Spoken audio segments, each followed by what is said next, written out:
Hello, everybody out there. Tonight we're going to start episode 3 of our exciting D&D Dark Sun campaign. I want to thank everybody that swung by the other night for Werewolf. That was outstandingly my most popular stream that I've had. Um, I had close to 300 hits over the 4.5 hours that I played it. I had a blast. Glad everybody came by to check me out. I'll be going likely back to that the next time I stream. But for tonight, we're gonna sink into D&D here, and I got all my buddies lined up. We're ready to go, so I'm gonna go ahead and pass things over to the DM, and he'll recap last week and get us started.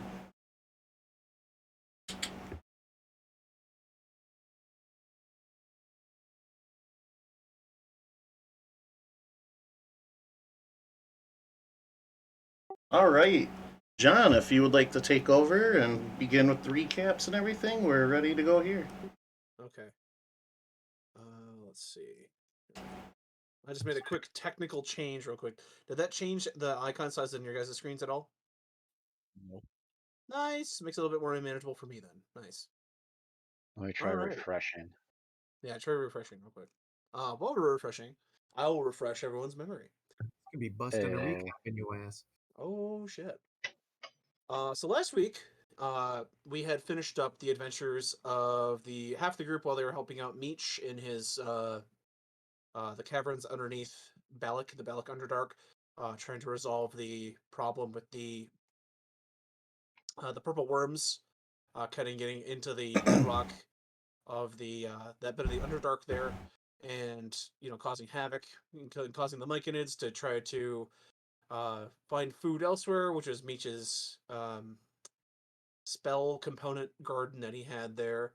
You guys helped the Myconids reclaim that area and make it so that the sun wouldn't shine directly on them, so they have kind of a better place, to find food. After that, you guys made some final adjustments around town. You attached a ballista to your boat, which was cool. Um, you went around and made some, last minute purchases and adjustments. Jesse, you spoke to um,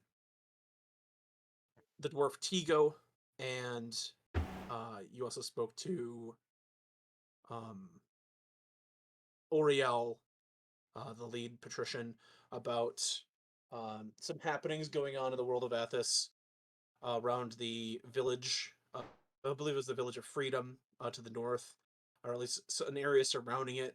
But some elemental cultists kind of running amok, causing trouble. Um, Oriel wanted you to solve it kind of quietly so that the business could resume. Well, after you left, Tigo said he wouldn't mind if it was just a massacre because then he could get his people in there so he'd move it faster. So people, you had kind of a weighing of options there, but you were able to sort of get going and start your quest out that way. You guys then started moving along the road, sailing your ship to the port of North Ledopolis.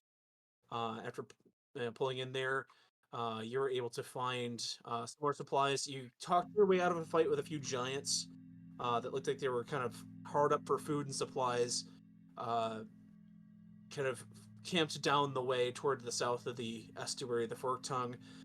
As you guys went further north, you came to Lido. They say where they had a bridge built over the sort of the Silt Sea, sort of these removable bits of wooden bridge, so that the silt ships could still get through, but now they can get carts over without having to rely on the ferries. Quite so busy across that area. But in return, the island of Lido, that lies in the middle between the two towns where the giants used to live, has been evacuated. Um, Now, while you're kind of adventuring around, Micah and I believe Jeremy, you guys found a couple of dwarven youths that were their father had been killed in one of the giant raids on the bridge. Uh, young Baltus and Mozzie. He said he was a apprentice, sort of workman trying to help fix the bridge. You convinced him to go up on the ship to sort of be your guys' workman there.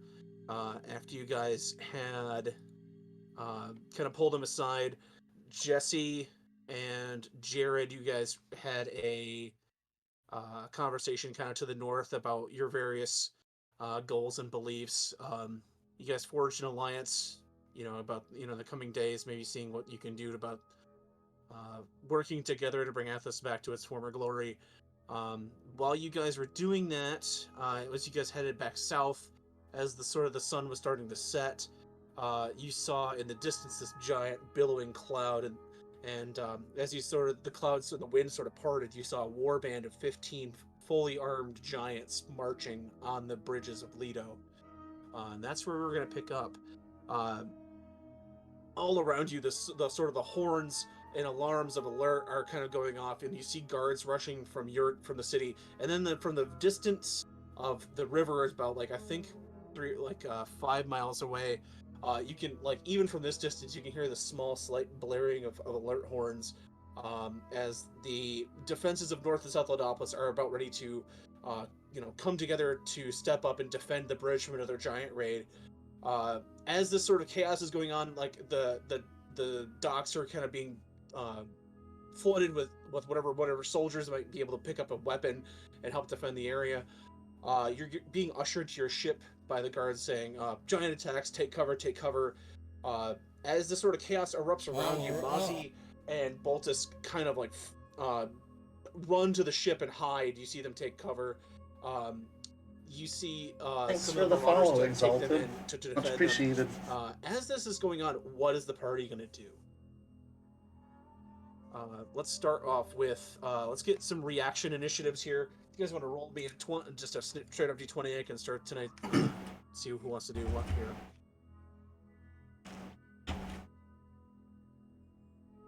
I'm gonna go ahead and take a 1 because I like to react to what everybody else is doing. Okay. Classic Jared. Classic Jared. You know me. Yeah, 10, Jeremy. I got 15. 15. Okay. What about you, Minor? Looks like I got the same as Jesse there, a 3. 3. Okay. So Micah, Jeremy. We'll do Jesse and Minor in the same. Who cares? It's fine. And Jared. Okay. So starting with you, Micah, what would you like to do? So is it just dust cloud, or can anyone see what's going on? As you can see, even without a perception check, the group has sort of split off into 3 attack groups. You see one headed toward the main area of the island of Leto, which is a sort of, let's say, like a way station, but like a stopping point, between the 2 islands. There's a small guard post there. One group of 5 giants headed toward the north, and one group of 5 giants headed toward the south.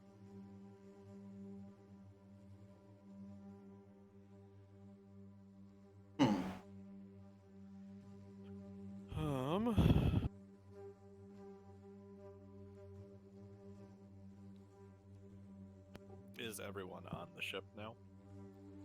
You're all sort of where the player token is, just sort of next to the docks. The ship has been loaded with the supplies you guys bought last week, and you guys are getting ready to set sail because you only got the dock for the day, but in light of this emergency, who knows?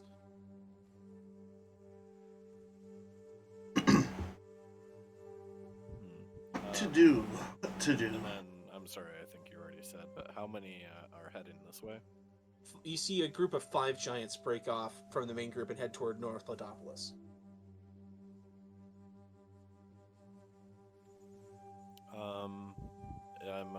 Are we all together on that one token there? Yes.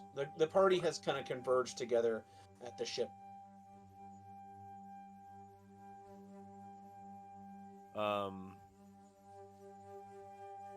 I'll look to Jeremy's character here and be like, I think Akdar. kind of your people. What do you think we should do? Are we putting down Cousin Merle? I mean, a giant response to power and strength. So we need to approach them not with hostility, but obviously not roll over. You mean we shouldn't just give them food? This is why you don't give them food. They always come back. They follow you home. They hear you come up with any good ideas. Just like a stray dog or a cat. I said back then we should have fucking just killed them. That's your answer to everything. And the classics work for a reason. You know, if we take the middle group, we could divide and conquer. Or is that conquer? Sorry. I feel like you were Womp setting, womp. I feel like you were setting yourself up for a pun to say cooker, and you just played your hand too early. No, I laid that out perfectly. Ooh, that's a burn. All right. Well, So- there's only 5 coming this way. I say we just ride out and just take them head on. Or wait for them to, or go out, wait for them to reach like the mainland, and then we flank them.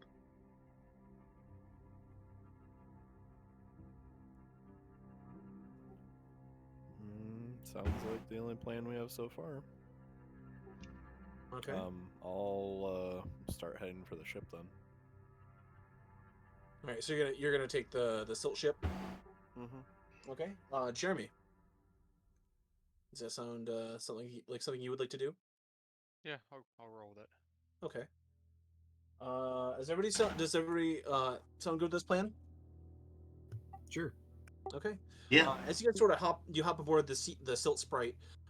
Mikey, you take the helm on the ship, and as you sort of extend your vision, your psychic influence into the ship itself, it doesn't hover, but it does sort of lift out of the silt just ever so slightly. Your crewmen start working the wheels to try to get the ship pulled out backward, and then as the sails are unfurled, headed south, you guys are able to sort of. Are you going to sort of just knife toward the giants, or are you going to try to like slip behind them? Yeah, we're gonna try and slip behind them, so go past them and then turn around, essentially. Okay. As So you guys, kind of look like we're fleeing. okay. As you guys sort of slip by, you notice one of the giants see you moving, picks up a boulder out of the silt, and then hurls it at the ship.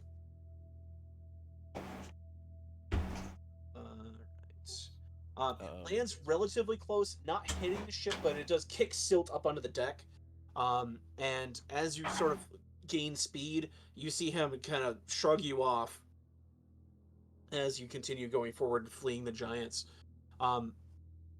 If you want to turn around behind him, do you want to be stealthy about it, or you just want to just do it as fast as possible?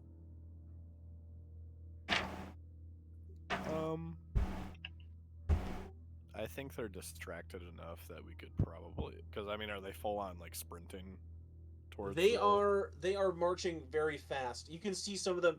The dwarven defenders on this part of the northern part of the bridge that they appear to be attacking, have started repelling them. You see them starting to clash and engage in battle. Okay. Yeah, I think we can just turn the ship then, without having to worry about stealth. Okay. So, what I'm gonna Don't do make here, me turn this ship around. I'll do it. as you guys pull up here, I'll zoom out the map a little bit to show you. You see the battle kind of raging here.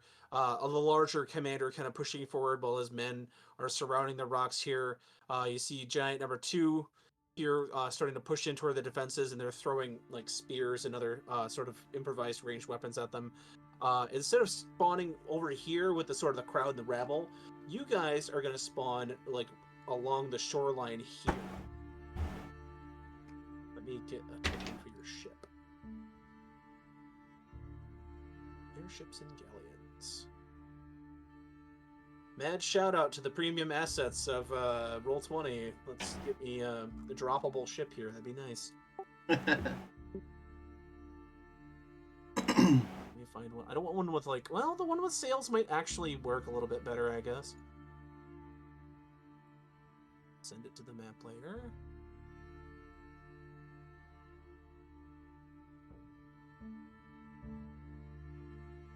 This is not going to be exactly where it is, but it's going to be close.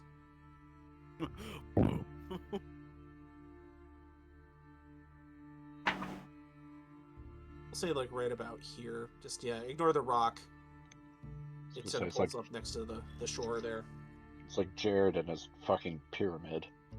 Oh, that's a story Oh, from another campaign. a wonderful, wonderful story.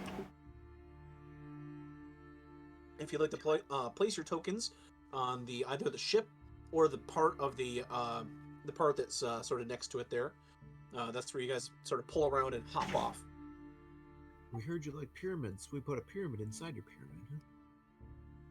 pyramid. So you can structure while you structure. Is Hey, Jeremy.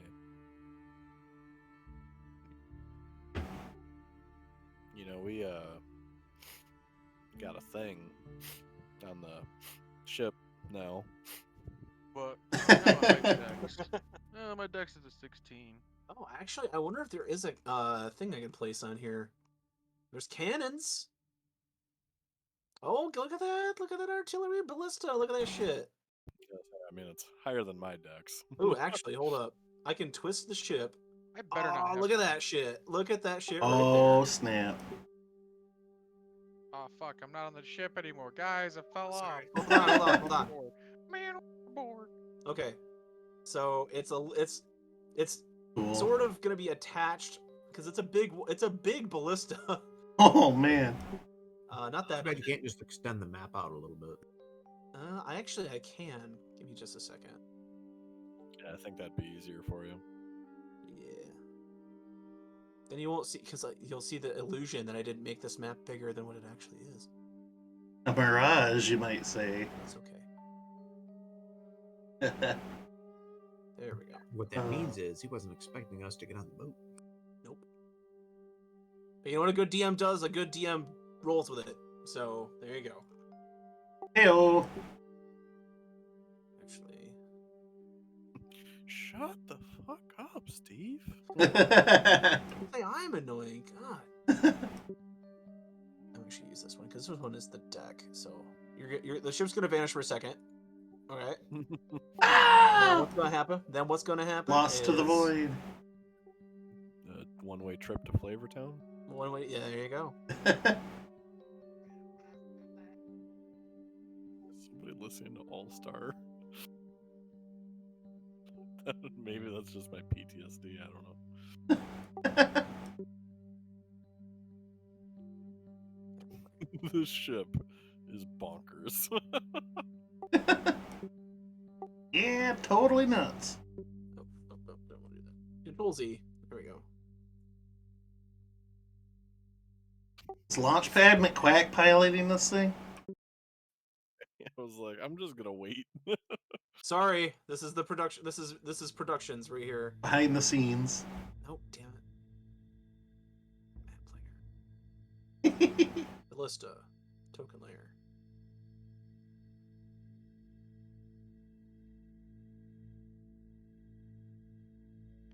Don has a camera, but I can't figure out how to keep it working on Roll20. It just goes away after a while.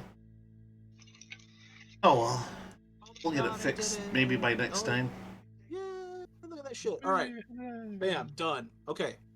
So as the ship plows right around, some of the giants turning around, but it is too late. They have already been flanked by the Sea Sprite and its crew of the Heroes of Balak. Jared, you're kind of off in the middle of nowhere here. I'm going to push you on the ship. Ragnar, same with you. Where is Snafu? Oh, there's Snafu. And where's Malagos?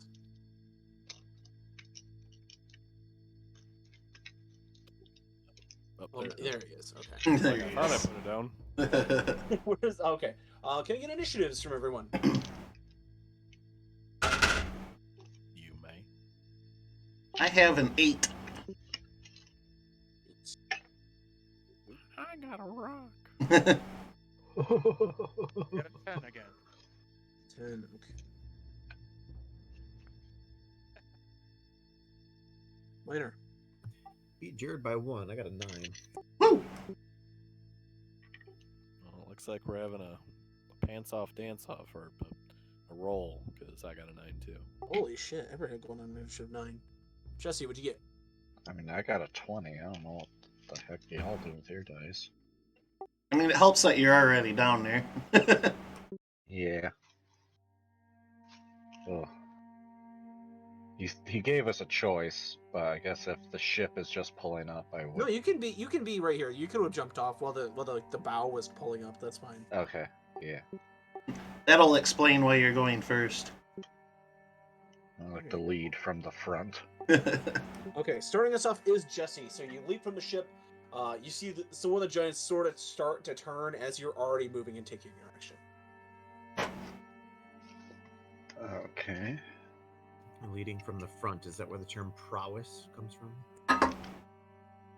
Sure. I will target number 1. Okay. With 3 Eldritch Blasts. He is a little. No, he is a giant though, so you can hit his top half. Because this is about 10 feet up in the air. This sort of like rise of rock, but you can see like the top of his chest as he's like starting to go toward the dock there. So yeah, you can hit him. So like the top of his chest is like level with me. Yes, but I am gonna give him a little bit of cover. Okay. The Rise of Rock Nar. That's the prequel movie to this campaign. Well, on 3 attacks, the lowest We got I his- got was a 20. Even with the cover, the giant is not that heavily armored, so you do hit him. Okay. 7 movie series planned for this. No, not really.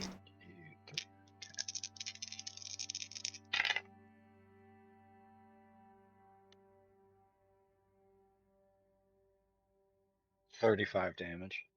5 damage. Okay. As your sort of 3 cerulean blasts of energy shoot out, as he's gonna has a rock up in his hands. He gets rocked 1, 2, and with the third shot, drops the rock behind him and kind of angrily turns. His face still smoking from like a nice foot long diameter burn mark in his face. So he's definitely noticed your presence. After him, or after you, excuse me, is gonna be Jeremy.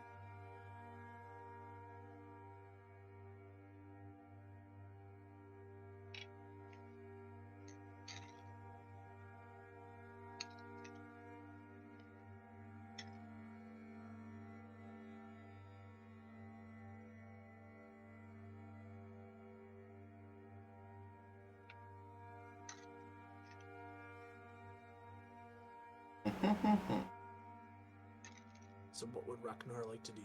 Debating what I would like to do. Maybe something with a rock. Nar. Nar. I guess Nar. if nobody else is gonna man the fucking guns, I'll man the gun. You're still kind of quiet. Okay, so Is that better? About the same. It might be on your end then. we go to handouts, ballista. Range attack +6 to hit. There we go, that's better. 310 piercing damage. Oh, good. The ballista can't be poisoned or is immune to psychic damage. I mean, on Athos, we don't know. Maybe that's important. Made out of living wood or something. Unless it's one of the fucking Flintstones ballistas where it's a living creature that. Well, it's a living. Alright, range attack.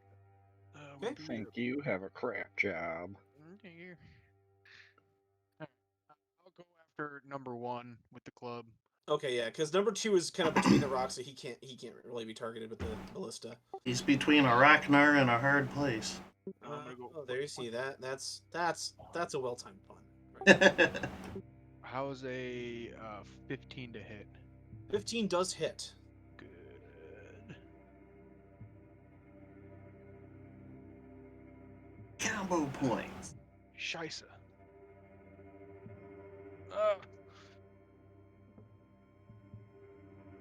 And 16. Do I add? Yeah, my dex mod 16, so 19 damage. 19 damage. Okay. Now, in my mind, this ballista is like hooked up to a winch. And Yeah. now, How it works? There is a winch next to it, and you can fire a harpoon without that. There's like little rings you can attach it to, or you can just fire it with an attached. So, did you want to fire an attached one or unattached? you bet your ass I'm gonna fucking reel this bad boy in. Okay. So what he is now considered grappled. What was it? You said the 19 damage got recorded. Change So the as music. he's kind of turned to Jesse and starts to advance, I'll say like kind of right in his upper armpit, sinks in, and you just like catch like up into the upper rib cage, and he just howls in anger as he's trying to pull this out. Do you want to use your movement action? I'll let you try to reel him closer to the ship. Yeah, I'll reel him in. Okay.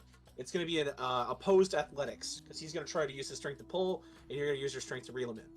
13 athletics. 13. He got an 8. So maybe surprised by the instant sharp pain in his torso there, he's going to get dragged to the side of the ship here. Whew. All right. Anything Well, else? after all, this is Dungeons and Dragon. Hi-oh. Dragging my balls across his face. I have, okay, for initiative part 3, this is the big turn. We have the big captain, and then we have Micah and Minor. Tricky picky. So I'll let the heroes go first.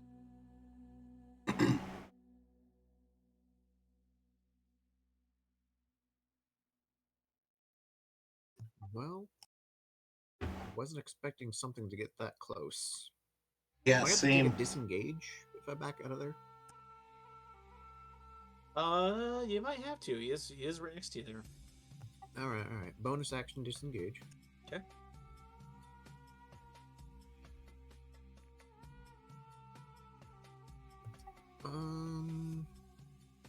Yeah, I'll just go ahead and shoot the immediate threat, him. All right. But also, John, I have a new thing from this level up. Oh. I have sharpshooter, so I will try some sharpshooting here.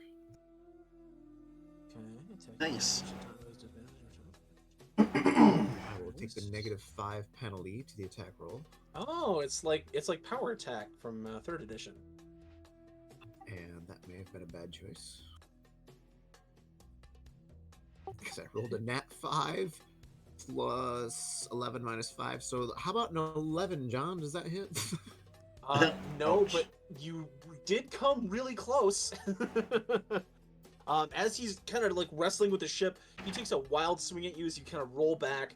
And I'll say, just because he's so close and you didn't expect to have to fire, your arrow goes a little bit wide, trying to sharpshoot. But hey, I'll say you like skimmed right next to his head. Well, I do have extra attack, so. Yep. Okay, that's a lot better. How about a 22? Is this with the sharpshooter, or is this just a normal? Yeah, attack? with sharpshooter as well. The sharpshooter. Oh, that is a hit.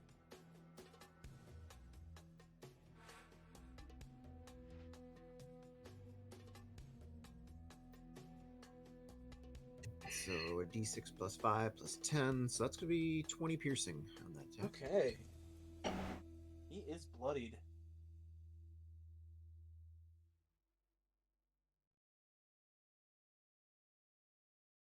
Catch him right in the chest. You see the arrow thunk right in, and then not huge, but still bleeding pretty profusely there as you kind of get under his armor. All right, and I believe that that's the end of your turn, Micah.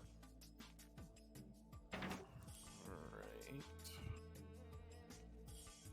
Get on the grid. There we go. Now you're on the grid.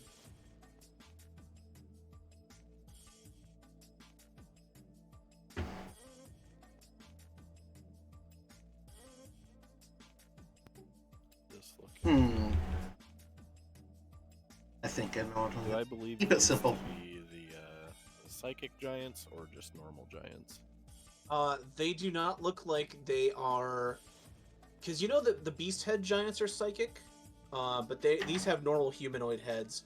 They're not beast-head giants. They're probably just hill giants, and you see a couple stone giants in there as well. Gotcha. Most notably, the leader up at the front there is a stone giant.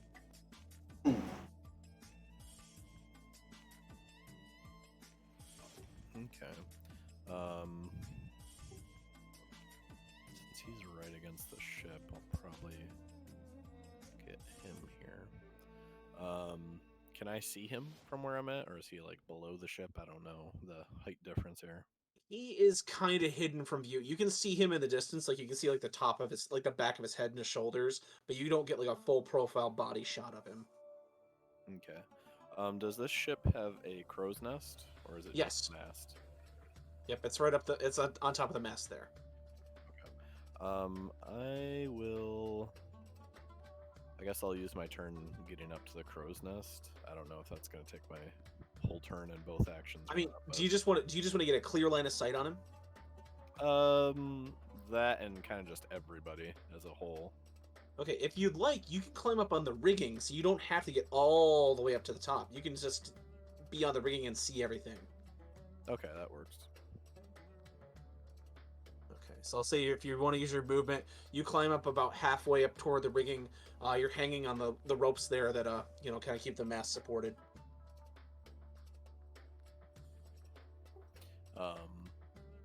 Do I still have a action to attack? Yes, that was just your movement. Okay, just making sure. Then I will do. Let me find it here.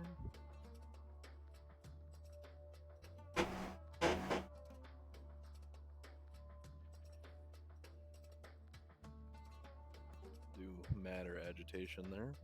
Okay.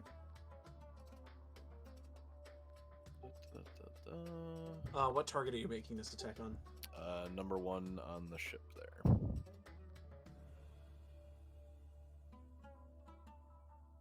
Constitution. Unfortunately, he got a nat 20 on that save, so that is going to be a save. Okay.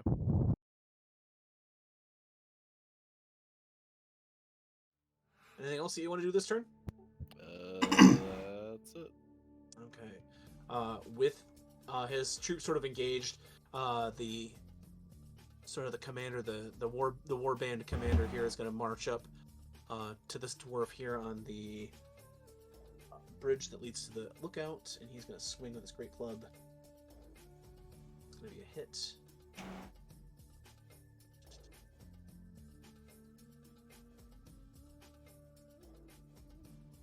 And then he's going to make another attack. 2 hits. You see the dwarf. He has a sort of an axe made out of like sheared bone and leather and wood. He tries to bring it up to block the attack of the giant, but the giant just brings down this like tree trunk sized carved club, and you see him smash down into the planks of the bridge here. And as he's sort of like, you see him trying to pull himself up, the giant then takes a sideways whack, and then just this guard is just in 2 pieces. With that, he's going to move further into the battle here. After him, that is all initiative 3. It's going to be turn 4. That'll be you, Jared. Okay. Can I do something similar to what Micah did and get a little ways up to get a better view on number 1? Yeah. Is that an appropriate space? Pyretta and near the rigging, they're kind of hanging off. Okay. Yeah, I'll get a good view on number 1. Does he actually have a club in his hand? Yes, he is armed with the club. I would like to try to aim for the hand that's holding the club. I'm going to firebolt. Okay. Go ahead and roll an attack. It's 14. 14 plus my wisdom is 19. 19. Okay, that's it. Go and roll damage. Actually, it might have been more, but anyway. Oh, wait, it would have been more yet. I forgot proficiency bonus. But anyway, yes. 2d10. 3. 7, so 10. It would be 10 fire damage. 10 fire damage. Okay. He's gonna suffer 10 fire damage, and as that bolt hits his hand, he shakes his hand, and then the club drops into the sill. So he is unarmed. All right. Anything else? That'll be it. It is the turn of the giant berserkers. This berserker here is going to. He's going to try to get free with his action. So it's going to be another opposing athletics check, Jeremy. As you're trying to keep him reeled into the winch, he's going to try to pull free. 19 for that athletics. He got a 10. So as he's kind of pulling, the ship rocks off to the left side there, kind of behind us. He's like rocking it back and forth, trying to pull himself off, but he's not going to be able to free himself. Number 2 moves up here to the side of this guard tower, and he's going to take a swing at these dwarves with his club. It's going to be a hit on that one and a miss. So this one is bloodied as the giant sort of hauls back and takes a giant sideways swing off the top of that guard tower. He clips this dwarf. You can see like almost knocking him completely off. But he's able to catch the railing and keep himself kind of steady. Number 3 sees that number one's predicament. He's going to move 1, 2, 3, 4. Then he's going to do a reckless attack. Oh no, he can only do those melee attacks. So he's going to hurl a rock at you, Jeremy. Ooh, snap. Picks up a nice yoga ball-sized boulder. That is going to be a 18 to hit. Rocking the nerds. Miss. You kind of duck down behind not quite. Behind the railing as the rock sails over the ship, and like I'll say it clips part of the railing off, like completely busts it off. But it doesn't hit you or anything else on the ship there. Number 4 is going to move to this dwarf, and he's going to multi-attack recklessly. It's going to be a hit. Right here. And another hit. As just like the one before him, he brings his hammer or his club down right on the dwarf, and then does a sideways swipe to sort of follow it up. And he is knocked into the rocks, unconscious, and he just sort of slumps into the silt and sinks in. Oh. All right, and after their turn, it is the dwarves. This one is going to move to the ladder, and he's going to hurl his spear. It's going to be a hit. On Berserker. Oh, the Berserker.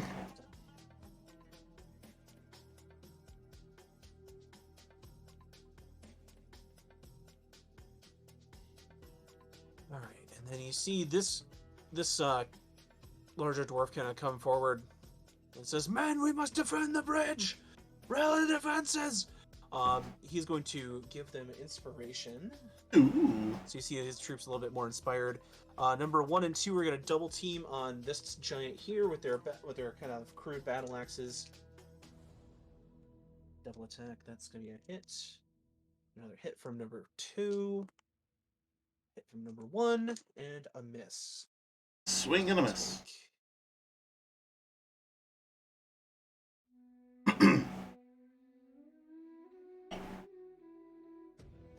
These two dwarves are going to this move's going to move forward. He's going to lean over the side railing here. Number 2 is also going to kind of move to this part of the structure. They're all going to throw their spears at him. No, that's too big of a miss. He's going to get wasted. Throw and a miss. 2 spear hits. Okay.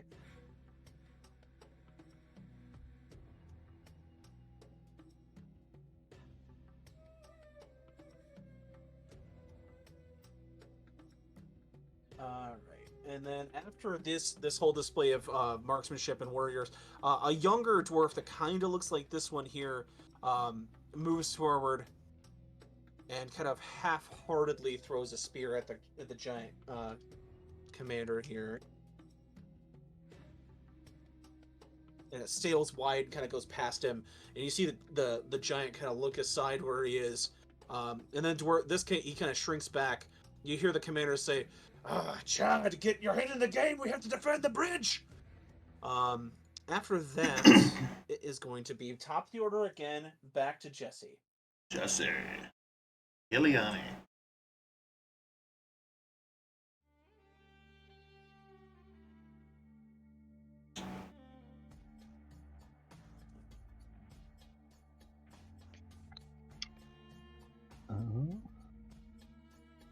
The guy who's speared. I'm going to fire 3 Eldritch Blasts at him. Number 1? Yeah. Okay. He doesn't benefit from cover anymore because he is like totally, out in the open there. Yeah.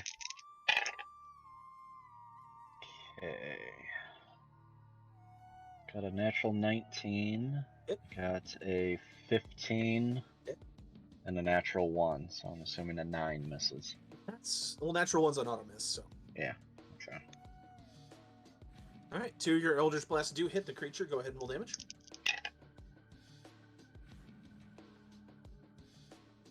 Oh. 22. 22, okay. Yeah, some of the citizens move. I forgot to put the citizens here. So we're trying to get off the bridge. Okay. 22! Alright. Anything else? I'll move some. Okay. Move here. Alright, that is like waist height. It does give you a little bit of cover if somebody tries to throw a rock at you, so. Yeah, that's what I was hoping. So it kind of, you kind of run over, firing a couple of blue blasts, kind of hitting the creature, impacting his shoulders. He's trying to wrestle with Jeremy. Number 1 is just not having a good time right now. I Go wouldn't with say so. leadership Number 2, that'll be you, Jeremy. I'm gonna leave the ballista and I'm gonna jump down and attack number 1. Okay, if you do that, he's no longer grappled. Just to give you a heads up. That's fine. Okay.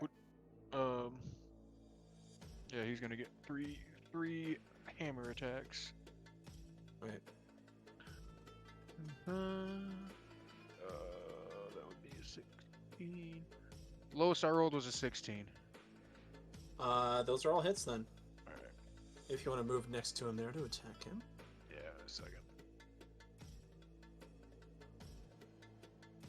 And 20 plus 15, 35 damage. That is enough to finish the giant off. Woo!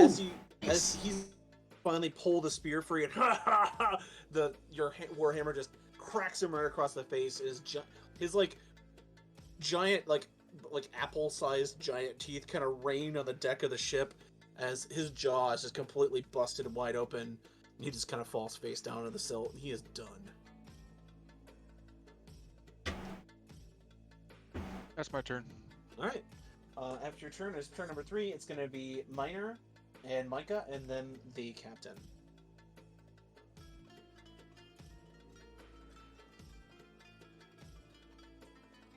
I'll move to here, and what is this, number 3? Mhm. Yeah, I'm gonna shoot at him because he's throwing at us. So. Okay. I'm gonna sharpshoot again because why not? Why not? Oh, nat 20. Nice. Why not?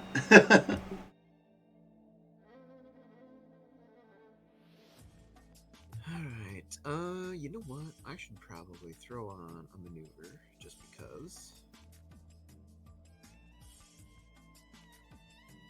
How about I'll throw on a trip attack.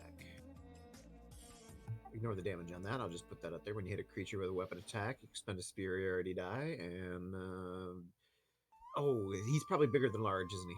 No, he is a large creature. Oh, just large? Sweet. Okay. Yep. Large or smaller creatures must make a strength saving throw, DC 17, or be knocked prone. He is a giant, so strength is one of his strong suits. He Yeah. does make that save relatively easily. Okay. Well, I still at least add a D8 and double that to the damage. Oh yeah. So your arrow does like sink deep into like his kneecap, like it almost disappears into the flesh of his knee, and you hear him just howl in pain, but he does not get knocked aside.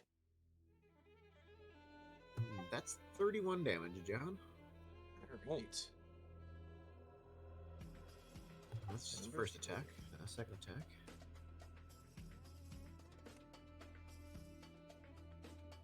About a 21 to hit.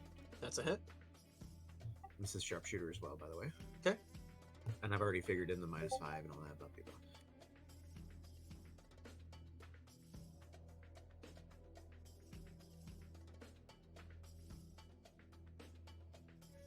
Well, there's another 21 damage. All right.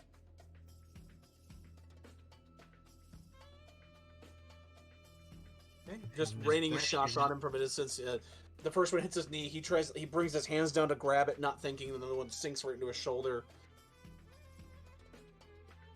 Anything else? Just my bonus action of. Oh, okay, I got dash, hide, or disengage. Yeah, that's about it. Okay. All right. After you, it's gonna be Micah.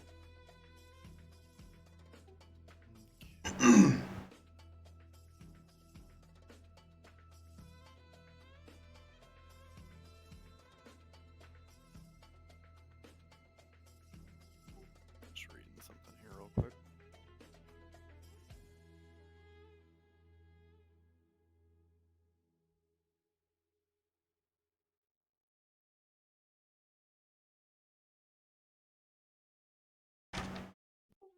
Okay.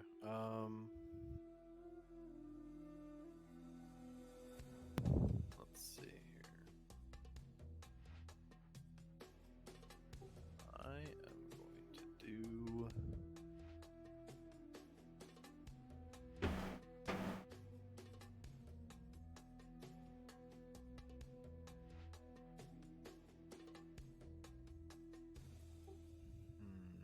Yeah, that's not gonna work.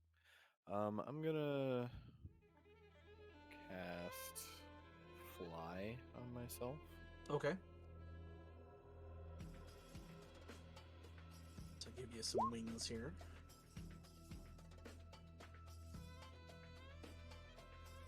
There you go. Okay. Just marking down my PSPs here. It's all good.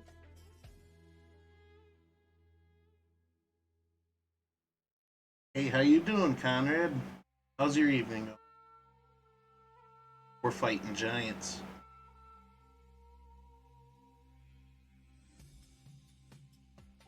Okay. And then I'm going to fly up basically to about. How tall are these guys? They are about, let's say, 11 to 12 feet tall. Okay. I'll fly up 40. And then I'm going to move a little bit more so towards Jesse's direction. Okay. With the remaining 20 that I have. Okay. So you just sort of let go of the rigging. You see Malagos's feet sort of float up as sort of this sort of a, I'll say like a translucent sort of purple psionic aura kind of like levitates. You kind of like Magneto from the old X-Men like comics. As you're sort of like levitating in this sort of bubble of anti-gravity. You just sort of fly over the rock there. Gravity is working. Mike, I'll give you all the money I have if you shout, "Welcome to die." Welcome to die. X chicken. I'm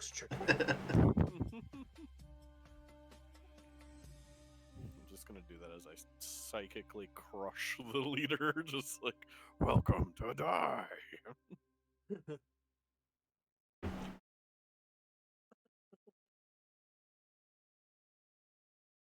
But yeah, that's my turn. Okay. I am adding somebody into the initiative roster here. It is going to be Alton. Hell yeah. Oh, snap. On deck, realizes that there's trouble and needs to help.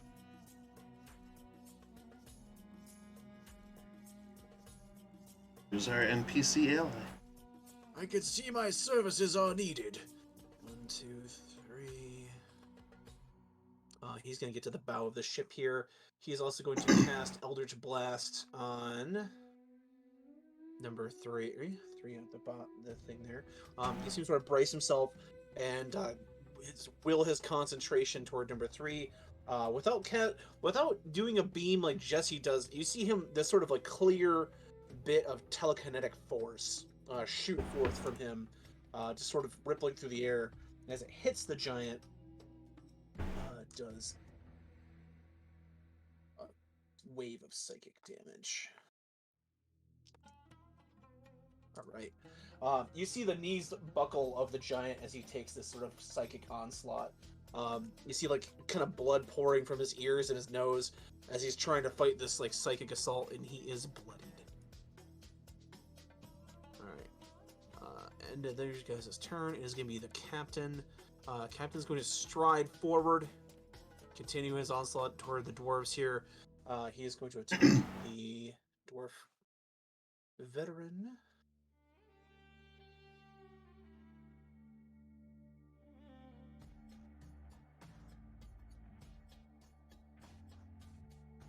It's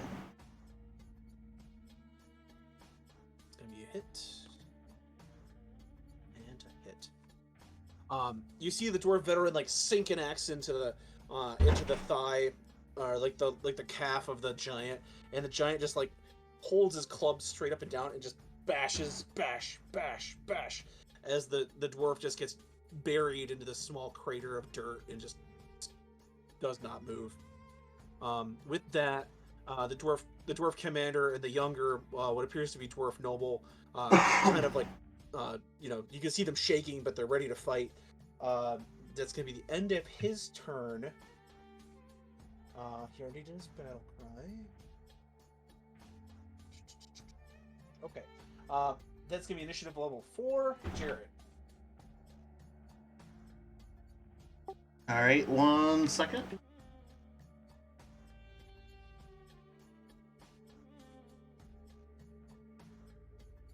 Looking up one thing real quick. Last minute decision. Okay. I'm going to use Scorching Ray on the Berserker captain to get his attention. Okay. Is he in range? 120? Yeah.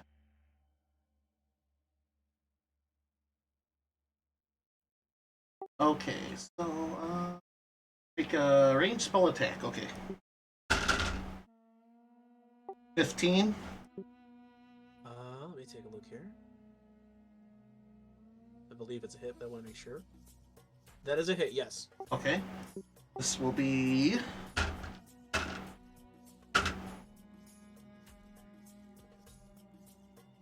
9 fire damage. Okay. I'll tickle him with another. That's gonna be like a 22. Oh, that's a hit. Okay. 11 fire damage. Okay. And then I will actually aim the last one at number 3 Okay.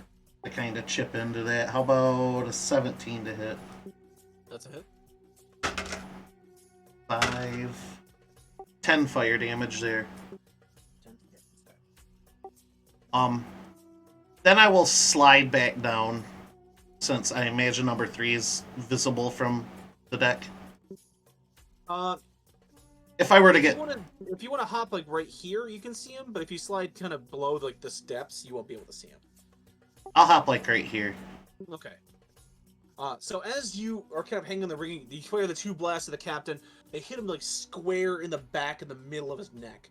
And as he turns around, he just rage all over his face. You're already moving down the deck, firing your 3rd shot at number 3, which scores him in the chest as well. You see the captain start to turn toward the new threat that's kind of been that showed up behind him.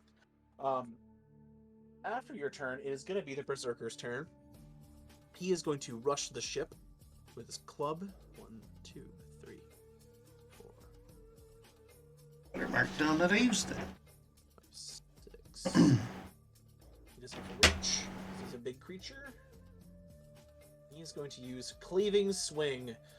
Each creature within 10 feet of it must succeed a DC 17 saving throw. So I need a saving throw from, I believe, everybody in the deck, except for Alton. Yep. Actually, no, Micah. A reminder: you are just far enough away from him. You feel the wind as this club swings over your head. Dex saving throw? Dex saving throw. 15. 15. What was your saving throw, Jeremy?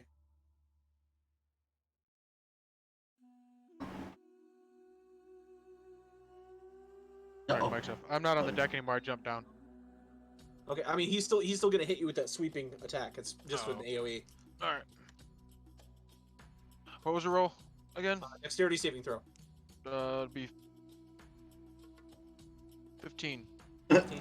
Unfortunately, that is not enough to evade the wild swing of the giant. You guys are gonna take 28 bludgeoning damage. As he Ouch. swings with the force of a hurricane, knocking you almost to your knees with this swinging. Jared, your ears ringing. Jeremy, as he brings the club down, a club's like nicks the back of your head and like the top of your shoulder, and just this aura of pain just radiates as he clubs you in the back of the head. And you just hear the giant like laugh. You die. Number 4 is going to tread on the bridge here, breaking it, so that part of the bridge is busted. He is then going to attack number 9 here. Whew, that hurt. It's gonna be a hit. That hurt a lot. As he hits the dwarf, he is able to recover a small bit and evades the second strike, so he does not get 2 shot by this giant, but he does get hit pretty hard. Number 2 is going to walk actually away from these two into the crowd. And he is going to use his sweep attack. Oof, he's gonna get all of them. Unfortunately, all of the creatures within his reach are, as he swings his club aside, you see the traders and the various travelers just crushed like ants underneath the giant club of the warrior as they are tossed aside and they do not move. That sucks. Alright. Number 2 is going to get an attack opportunity because he left his threatened square. That's going to be a hit, so it's going to be a little bit more damage. Whew. Getting roughed up. Alright. After number 5, it's going to be the dwarves. After seeing this, the dwarf captain just goes nuts. He is going to rush 1, 2, 3, 4, 5, 6. He's not going to quite make it, though. So he'll toss his spear. Yeah, he'll toss his spear. That'll be a hit.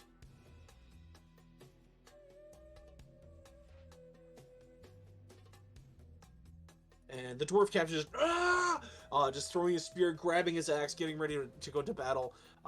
Number 1 and number 2 also see the deaths of the innocents on kind of like at their post drop down as well. Number 2 is going to jump onto the giant while number 1 drops down below. Actually, no, he could melee attack from here. They're just going to do a multi-attack. Nice. Bring him down. There.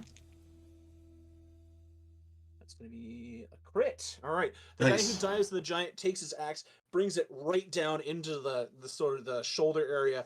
And you hear what appears to be like a tree trunk snap as the clavicle of the giant like gives under the giant the diving swing of the dwarf here. That's going to be big damage.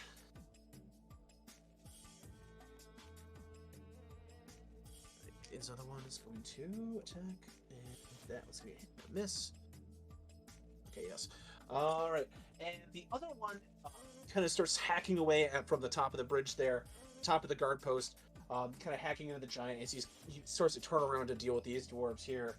Actually, he's not quite bloody yet. I'm going to take that off, but that was a lot of damage. There we go. Dwarves 8 and 6 are going to move.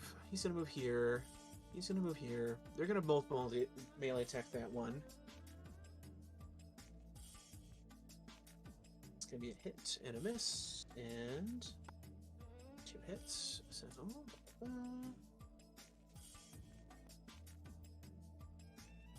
and number 6 is gonna throw his spear at the giant, and the giant captain, and that's gonna be a miss. You see this one here in the middle, the sort of the dwarf noble, kind of back away as he sees the deaths of these people, and he sort of drops. He kind of shakes and drops his spear and kind of moves back. Luckily, no one able to see kind of the cowardice of this dwarf, but obviously not ready for this level of combat. Number 3. Number 3 is going to turn to you, Jesse, and say, "Are you with us or against us?"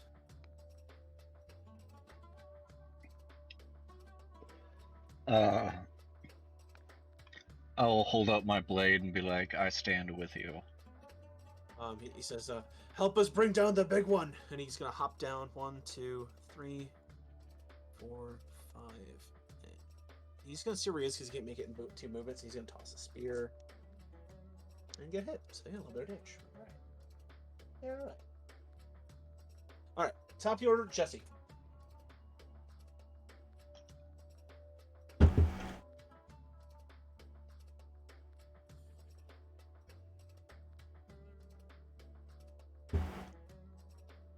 Okay, I'll move there and I'll target him with 3 Eldritch Blasts.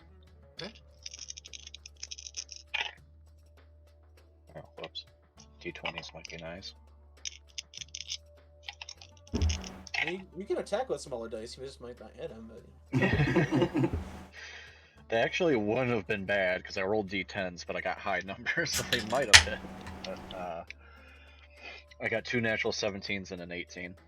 those are all hits. Go ahead and roll damage. Okay.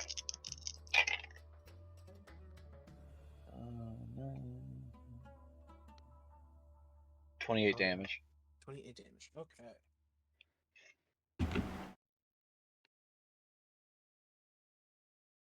Alright. And I actually forgot to move these other villagers. They're gonna move along. Hey, we're villagers running away because we just saw 4 of our friends get killed. Yay. Okay.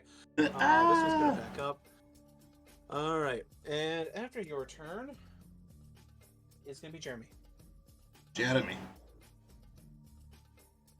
So Jeremy, you're kind of in knee-deep silt here. It's not sinking down, but it's definitely going to be difficult terrain for you because it is a little bit hard to move through. That's fine. I'm just gonna move up and swing at this guy. Okay. 20, 19.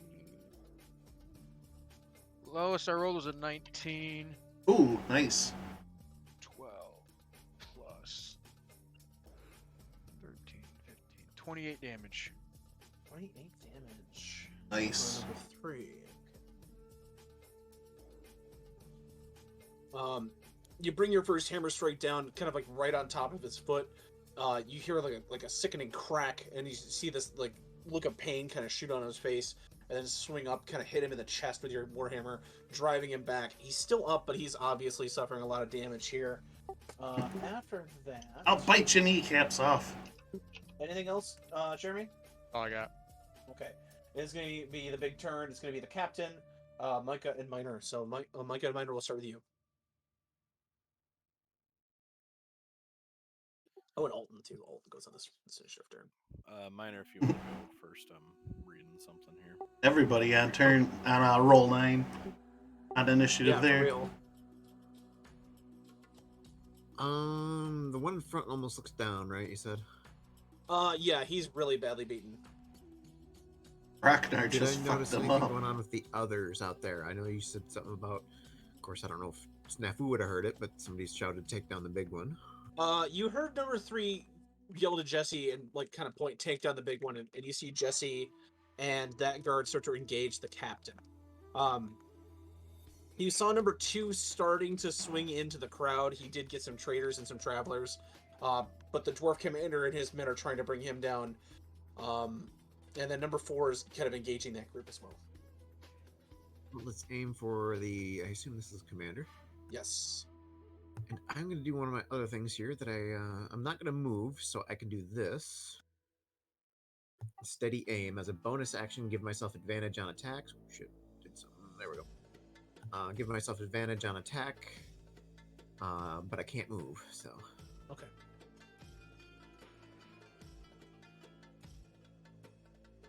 I'm gonna sharpshoot this. Sharpshoot this. How about a 15, John?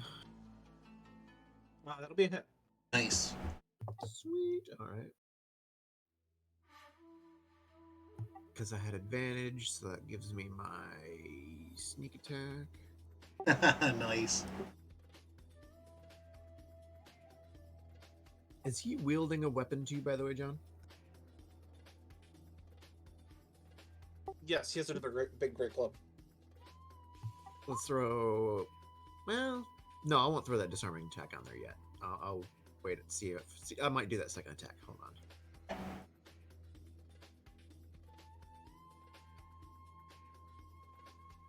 I rolled between my sneak attack and regular damage. I rolled all 5s, so there's 15 plus Pew pew. plus 5 piercing plus 10, so there's 30 damage. 30 piercing to the captain out there. Okay. the That strike captain. hits him like right in the neck, and you see this like big pile of like big bit of blood ooze out of his neck, and he is bloodied. Snap. All right, next attack. There's a 16. That's it.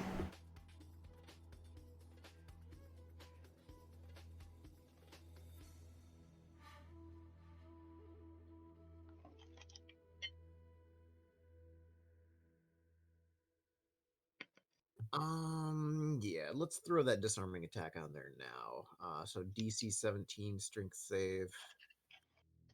Probably make it, but whatever. Surprisingly, he does not make it. As he's sort of holding his hand to his neck, he brings his hand up, his other hand up with his club as he's approaching Jesse, and you see your arrow sink right into his thumb, and he's just as he opens it up, he drops the club. Okay, that'll be 26 piercing damage altogether there. Woof! Ouch! Ooh. All right. I'll say instead of the thumb, you hit like right into his wrist. Like it digs deep, and you see the blood start to fall down. It like trickles down his wrist. All right. Which one? Anything else? Which one was that to? The second attack? That was to the commander. Okay, good.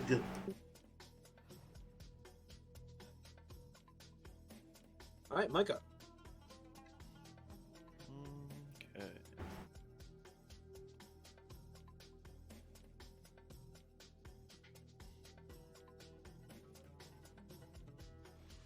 Oh, where'd it go?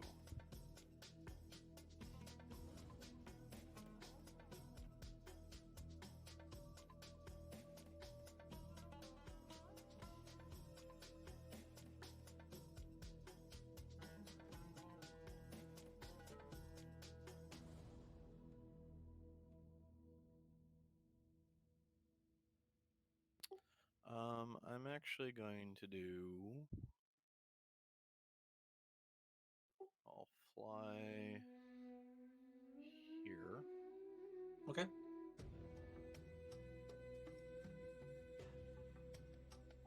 Then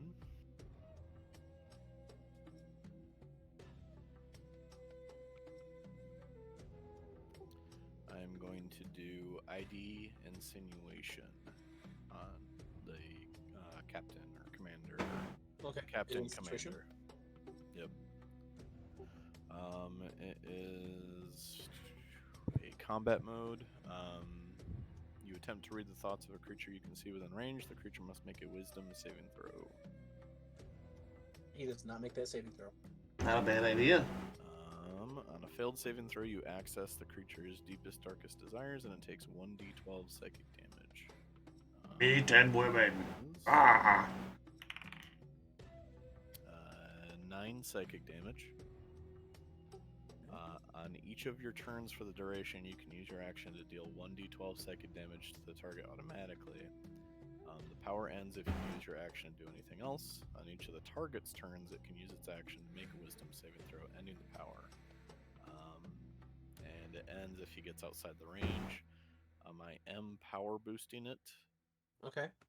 so I'm going to Wreck it, Ralph.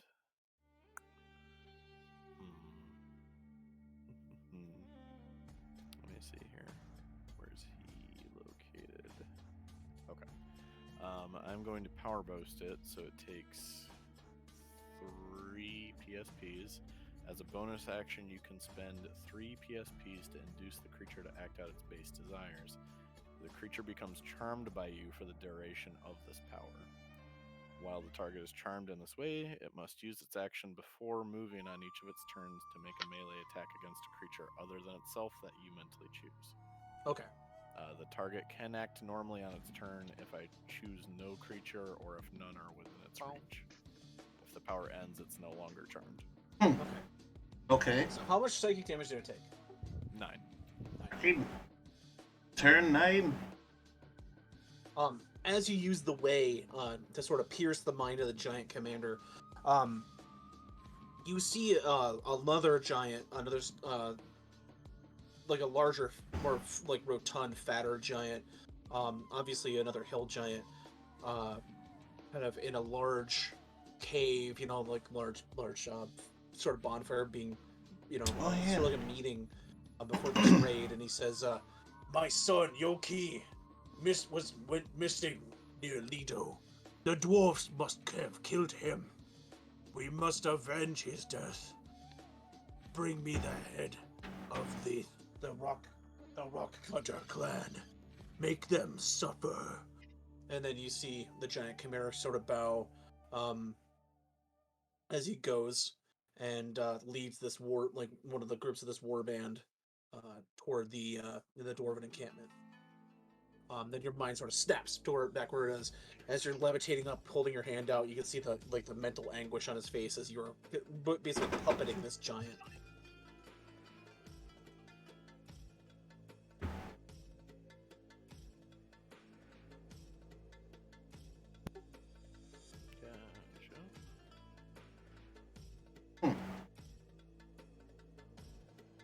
Very interesting.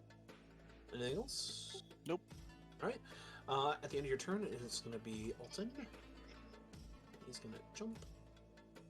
Play, not roll a 1 day. There he goes. He's going to jump over here, kind of rush to the side, and he is going to use Eldritch Blast again against number 4.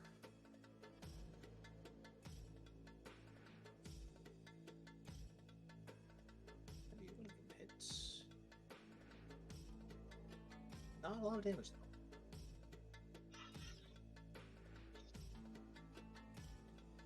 You sort of see the old psychic once again kind of concentrate and shoot his will forth in this sort of rippling sort of ball of psychic energy toward number 4. It does strike, and you see the giant sort of shake its head, but doesn't really bring it to its knees or do anything massive damage. It is the giant chieftain's turn. He is going to take his action to make that saving throw to try to shake off this puppetry of yours, the situation. See if he can make the save. What's the DC again? 16. Okay. He did not come anywhere close to 16 last time. Oh, wow. Let's see. Nope, just as far away. Alright, that's going to be his action. He is not close enough to attack anybody, so he can't really attack anyone, but he does move, right? Don't you tell him to move somewhere or something like that? Let's see. On each of the target's turns, it can use its action to make another save, blah, blah, blah. While the target is charmed in this way, it must use its action before moving to make a melee attack against a creature other than itself that I mentally choose. The target can act normally on its turn if you choose no creature or if none are within its reach. All right. Because of this, he's going to continue to move toward the other dwarf here. He's going to kind of glower. He's kind of holding his head, taking staggering steps toward the young dwarf noble. But that is the end of his turn because he did not shake off that mental conditioning. And then it's going to go to Jared. Number 3 is at least head level with the top of the ship here, right? Yes. Or at least eye level with me, anyway. Okay. I'm going to attempt to jump on its shoulders. Okay. Go ahead and give me an acrobatics. All right. 17. 17. Okay. All right. And then I'm going to use primal savagery on it.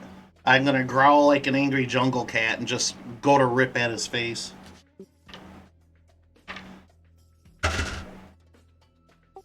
15 to hit. That's a hit. Is this Tasha's? I believe it is Xanathar's. Xanathar's. Okay. So I don't remember this one. Is that the cantrip? Yes. Yeah, I believe it's Xanathar's. Whoop. Pull that up on this. So go ahead and roll in, or roll your attack. The 15 was the attack. Oh, that's a hit then. Sorry. Okay. And then 2d10 acid. Not corrosive. Yeah, that's not a damage type in this game. And 12 acid damage. 12 acid damage to number 3. Okay. As you sort of rake into him with the fury of a jungle cat, kind of like clawing at his eyes, his nose, his face. He's trying his best to try to shake you off, but just can't seem to get a bead on you. You're just moving so fast and so ferociously. Anything else at the end of your turn? That'll be it. Okay. Is going to be his turn. Because you're grappling him, he can attack you without disadvantage. He's going to try to attack you with his club.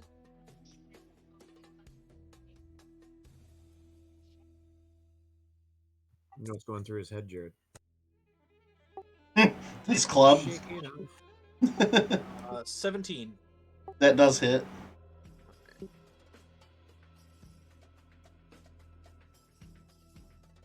was trying to open my Xanathar PDF here so I can get a look at that spell, but I will wait a moment.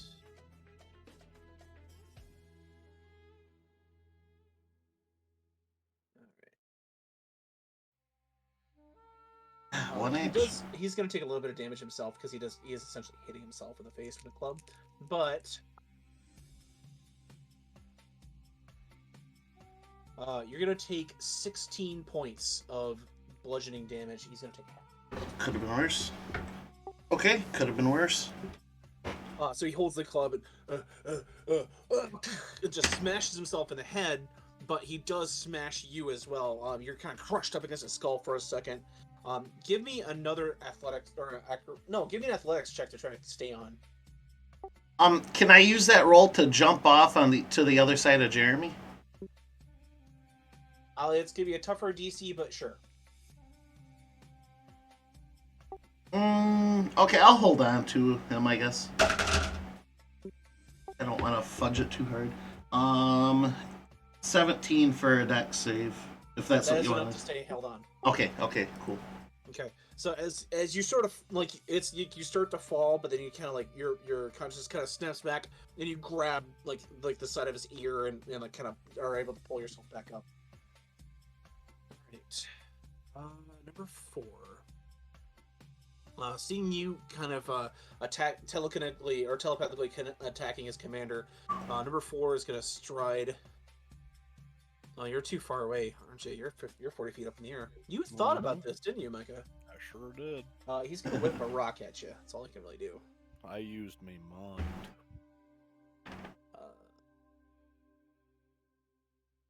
That is going to be a 16. That's a hit. Okay. Not as hard as the club, but still pretty hard.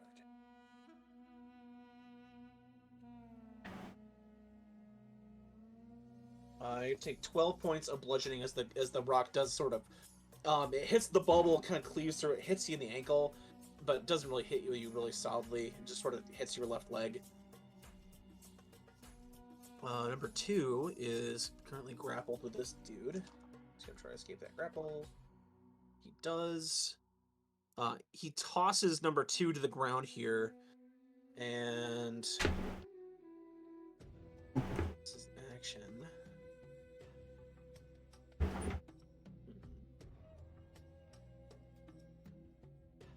He's gonna move away from this guy. He's gonna attack opportunity on this guy, but it's okay.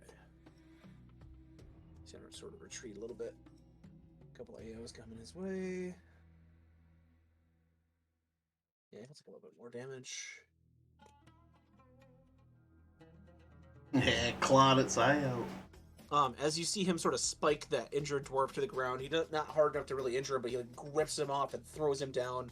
He kind of holds his hand up as kind of blows are raining on like down from the guard tower and from the captain towards him, and he kind of pulls away to the rock here. That is the giant's turn, and we're gonna go to the dwarves now. Number 1 is going to toss a spirit. Number 2. Good.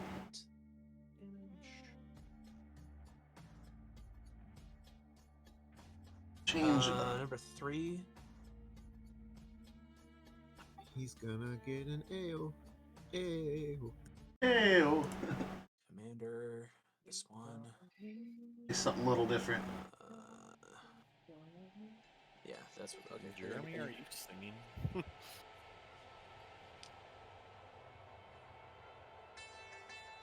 Damage. That's good.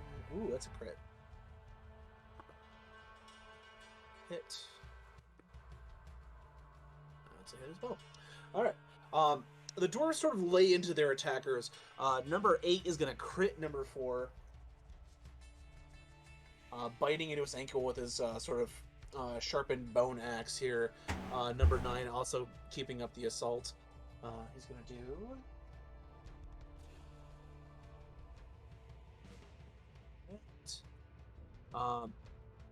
The commander also catches a few hard strikes to him, not enough to bring him down.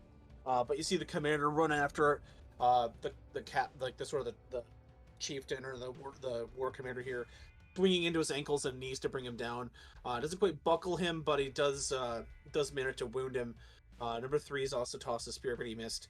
And then you see this dwarf kind of close his eyes, pick up his axe, and then like kind of blindly swing at the commander. And oh my god, okay.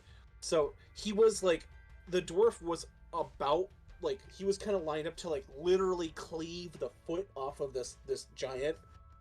Like he had a nice open shot to his ankle, but because his eyes are closed, he whiffs it at the last second and completely misses the attack, and then just kind of stumbles back as his opportunity is just wasted. Bummer.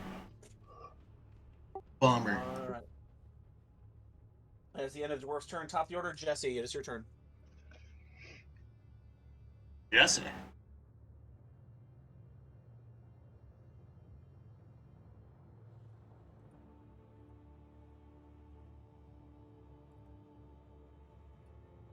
Well, I'm 1 away, so I guess I have to Eldritch Blast him. Okay.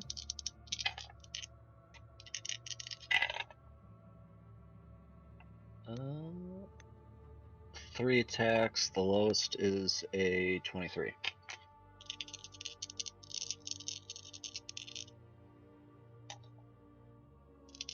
Damn. Right. Yeah. Lowest to No, 23. he did That's not really good. instantaneously become diamond. Okay. Just making sure. Pulled fast ones before. Not yet. Fast ones. 25 damage. 25 damage.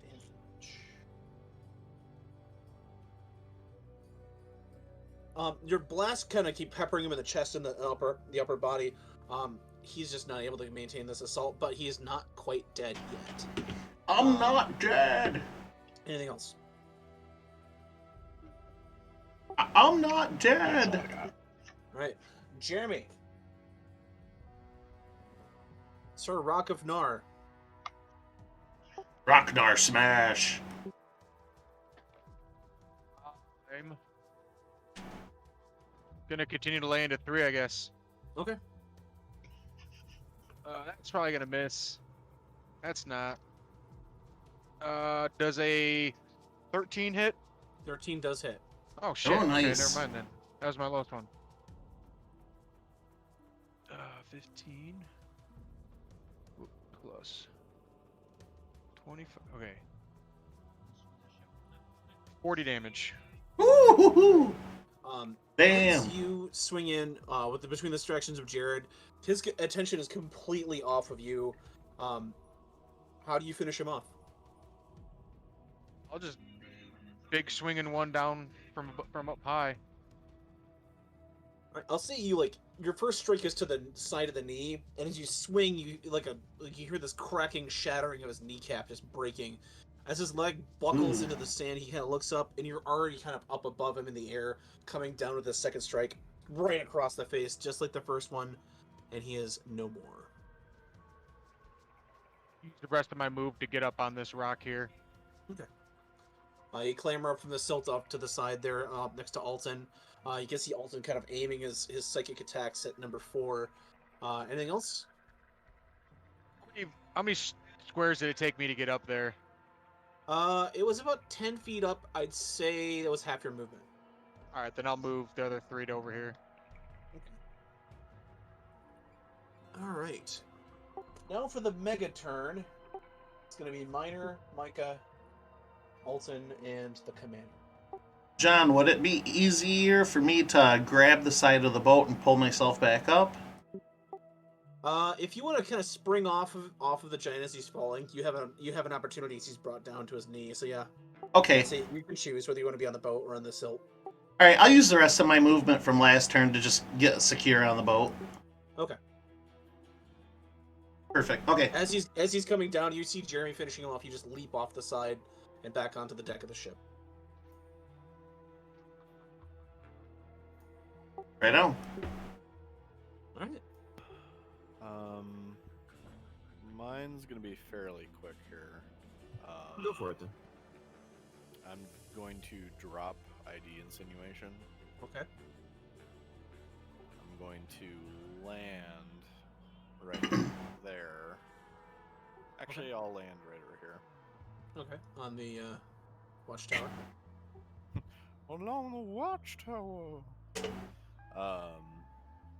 And then The psychic to the giant. Yep. I'm gonna drop fly here, and I'm going to do hold person. Okay. Captain. All right. That's another wisdom saving throw. He does not make that. He is paralyzed. You know what his wisdom saving throw is? A big fat 0. Oof. So Hell not yeah. the best. As he's sort of struggling there, he freezes like a statue, and because like this sort of magical aura envelops him, the dwarves kind of stay their hands, and as they see the psychic, Dre up on the watchtower, kind of holding this creature steady. Anything else? That's all I can do for actions. I'm just going to say now. I'm just going to say in a hurried, dramatic tone. I'll just say, "Strike him down." Okay. Rawr, rawr, rawr. After your return, Minor. All right, we're gonna do the steady aim again. I'm gonna aim for the captain guy, I guess. Why not? Whew. Okay. That's a long range. Actually, what is that range? 15 to hit. That's a hit. Oh, I can easily get him, huh? Now with him being paralyzed, doesn't that make him prone to crit? Oh, I still am within range.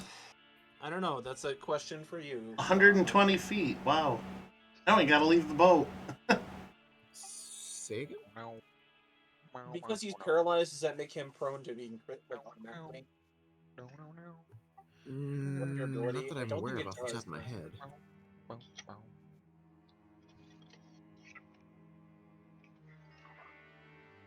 Your attack would have advantages on. Get it. Any attack that comes within 5 feet is a critical. So yeah, if you Okay. melee attack him, it's an auto crit. Melee attack. Okay. Ah, okay. Book. Well, alright. So with my sneak attack, so that's... Oh, you dry cunt. 24 piercing. That is more than enough. Nice.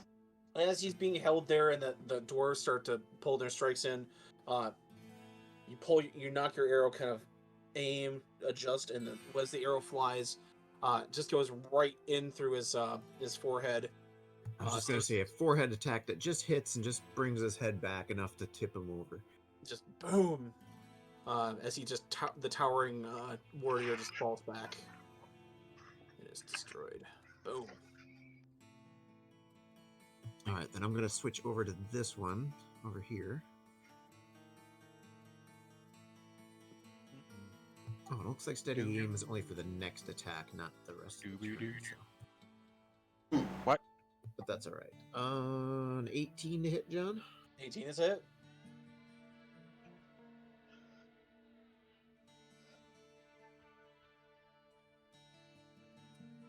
19 piercing.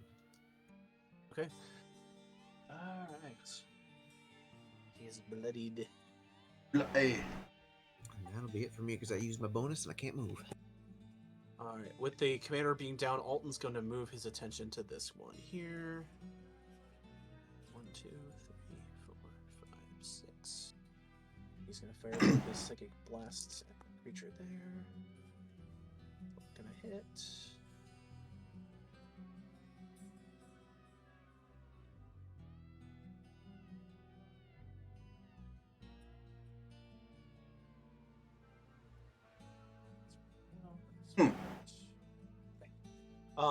He sort of wills his psychic attacks towards number 2 as number 2 sees his chimera cut down, tries to flee, and you can see the fight kind of pouring out of these two giants as their assault team basically got wiped out by these interlopers.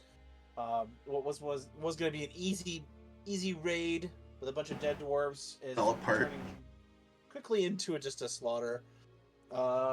As their turn comes to an end, it was going to be the commander's turn. It becomes Jared's turn.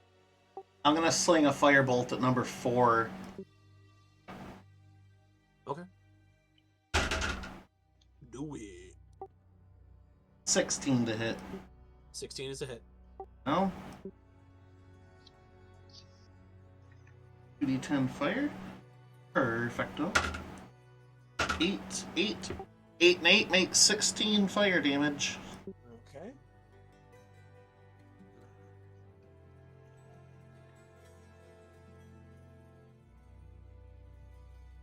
Alright. He's still up, but the firebolts hit him in the chest, kind of igniting this little pelt there. He's trying to pat himself out.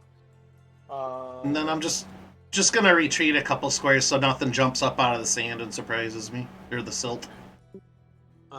Number 2 is going to flee. He's going to run aside here, take his action to run. Kind of runs off into the silt past the ship there. Number 4 is going to do the same. He's going to get some attacks of opportunity on him. Aaron, do you get one? Only from melee range. Yeah. He's leaving his attack range. Okay. Yeah, melee attack range. That's one hit.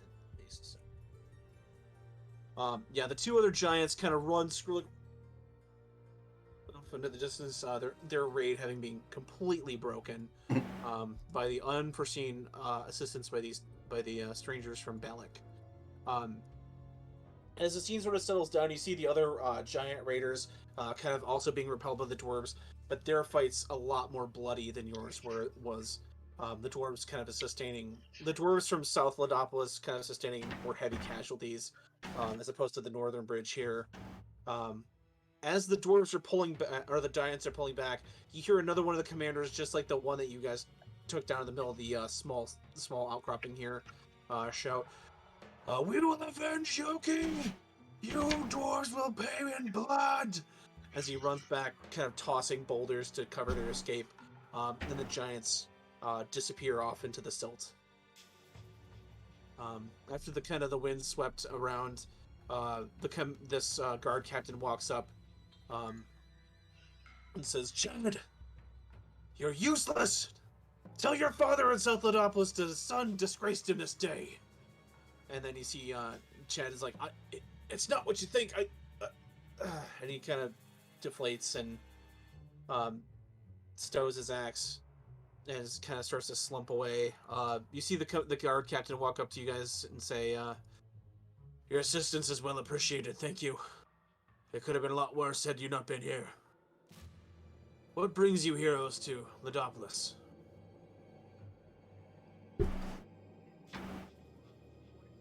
gonna worry about healing myself. Yeah, ship brought us.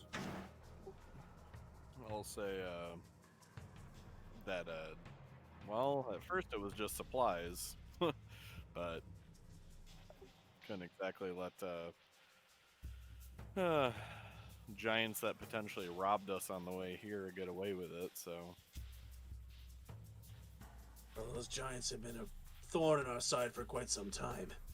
I don't think losing this assault is going to prevent them from doing a future attack, but at least it should buy us a few days. I'm Dern Hammerhand. I'm the leader of the forces here in North Lodopolis.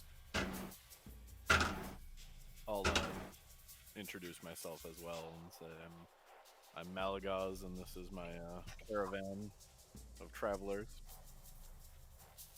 Well, let us gather the wounded and be back. Where you going? I offer you a night's stay in Lodopolis to repair your ship and do whatever repairs might be needed. I offer a free stay in our fort and our fortress if you would like to spend the night here. The sun is coming down, and now it's not the quite the good time to travel. The giants might be lurking in the silt, waiting to pounce any ships that try to escape. I'll say we appreciate the free room and board for the night while we tend to our For real. rest up. With that, Dern kind of keeps walking. Some of his soldiers, having been felled, they gather. His men gather their remains. They start to kind of get things back under control. Some of the traders and the civilians, kind of like getting their carts together to keep moving through, get back where they're across the bridge. And you just see this dwarf noble, his head hung, just kind of like walking back to the South Lodopolis. Did anyone else, when John said the sun has gone down, immediately in their head go, and the moon has come up? What a- Some of these were What How a long ago was somebody left with the cup? left with the cup. Before, right after combat, I'd like to scoop up some of those teeth if that were possible. Yeah, they're littering the deck of the ship. So I'll scoop up as many as I can. I'll say you find 3. The rest are just kind of cracked and busted. Okay. They're like the size of like a red delicious apple. Nice.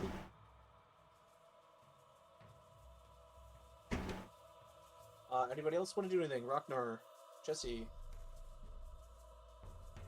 No, I'm good. Okay. Alton kind of walks to the side, to one of the wounded and starts to tend to their, starts to heal their wounds with his psionic abilities. And as the scene sort of fades away, we cut back to North Lodopolis. John, you said it's becoming nighttime, right? Yes. How weird would it be to maybe gather some food stuffs after our recent battle? You mean giant foodstuffs? Perhaps. It might be a little weird, but if you want to try to do it secretly, maybe? Well, I mean, we're out in the desert and supplies can be limited. I mean, cannibalizing other humanoid creatures is still kind of frowned upon. I mean, we're doing fine on supplies, really, though. I mean, right? you're a halfling, so it is expected of you. As kind of the doing fine rumor- on supplies, though, are we? Right? Yeah, Okay, I guess I could pass then. I'll try and I'll be. say there's like the end of like one of the dude's like fingers that got like sliced off when Jared was like clawing this dude's face, or like a big chunk of flesh is on the ship, and you just sort of like zip, slide it into your hunting bag. He's like that Gotta try everything. fucking creepy dude from Bloodsport who like cleans the mat every time they're done with a fight, and he like scrubs the blood and collects teeth. Yeah, he checks and like picks Like it up, chomps instead of on it fucking- to see if it's real gold or Yeah, not. like the gold. Yeah, the gold too. Gooseberry? Well, I did say before this whole campaign really started, I didn't want to go like out of my way and cannibalize everything, but maybe once in a while, or if need I arises. mean, if the opportunity presents itself, and the opportunity did present itself. Yeah, so maybe an extra little finger. Okay, I'll give it a try. What the hell? As you guys head back to North Odopolis, you see Mozzie and Baltus, the two kids, uh, kind of like cowering, kind of, this has obviously stored up some bad memories for them. Um, Kind of refusing to leave the ship, like we're gonna stay here for the night. Um, the brother says, if you want to go to the fort to meet with the leaders, then go for it. We're gonna stay here. I'll get started repairing the ship. And he like starts to get some lumber from like your spare supplies and starts to repair the railing and make sure Oh. that the I'll tell him that some of the marauders, I'll leave them on the ship so they're not, defenseless while he works and stuff, and they'll help out. okay. With that, he is going to, he's just going to get to work on that. As you guys are kind of pulled back into the town, you're kind of welcomed a little bit more as, like a little bit of a heroic, welcome. As they sort of take care of some of the dead and some of the wounded. You guys are kind of pulled into one of the taverns there, and drinks start to be poured, and like all hail the repellers of the giants, and the townsfolk, really kind of bursting in a celebration. This is a big attack, and it did get repelled relatively. South Ladopolis lost a lot of their warriors, but North Ladopolis stood pretty strong. I think they only lost their 3 people and a few traders. So it's a good day for them. Um, as night kind of Snafu's descends on kinda the town. Oh, go ahead. Snafu shrugs. He's like, yeah, it's not the first time I've been called repulsive. As the night sort of descends on the town, like this sort of air of celebration kind of comes, falls over the town. One of the guards kind of goes to the tavern you guys are and invites you. It says, Darren would like to speak to you if you have the chance. Sure, I'm good. And he kind of looks at the rest of the heroes and like he'd like to speak to any of all of you if you mind following me for just a moment. Okay. What was being served at the bar? Like, was there food, of course? Yeah, more of the like the lizard, the Inex meat, like the large reptile meat, and like a bunch of broy and 'Cause I'm picturing Snafu is like kind of taking as much as he can, and when we go meet with this guy, he's still like, almost like if you're at the Ren Fair, just still gnawing on like a turkey leg or something. he's just got like a big big chicken wing, like a thigh, like halfway like in your mouth. As the guards lead you from the tavern to the four-walled sort of like both town hall, main fortress, commander, structure here. You're led in, and you see Dern. He's got a small like wooden flagon of some sort of drink on his desk, and you see him. He's kind of going through with a little bit of a. He's got like some scrolls on his desk with like his men's like names. He's trying to write the damages and stuff like that. As you come in, he puts it down. He says, "Thank you for meeting with me. I just wanted to personally say thank you for helping us in the battle. You could have ran and just left us to our fate, but you didn't. And I don't know what that says about the random heroes that come through our town, but we won't forget it. That's definitely for sure."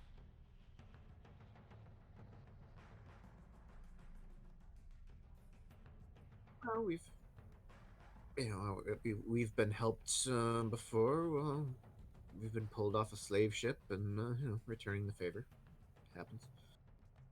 I called you in because I have another question or possibly a request that I was uncomfortable with discussing with you while we were in the middle of the battle there. I'm worried about that dwarf noble that was in the battle. He's the son of the Lord Grand Rockcutter, Chad Rockcutter. Chad. He's the leader of South Ladopolis and the ruler of both of our cities, but I am the Lord Commander of this town. Chad And I oversee Cutter. to its defense and its day-to-day runnings. I know that young man is he has more prowess than that. I've seen him best other creatures that attack the city easily. Feel as though I feel as though he was pulling his punches, and I want to know why. Was he hungry? I mean, that affects me. No, he's well fed for a young man. He has a habit of indulging in drink and food whenever he's not carousing and spending his father's coin. But he's a good warrior. I know that much. That's why we trust him to help us defend the bridge. But I know he had the perfect chance to bring down that giant chieftain or the commander, but he didn't. I don't know if he's in league with them, if he has some sort of secret that they're holding over him, but I feel as though until this little mystery is solved, our city is going to keep receiving these giant attacks.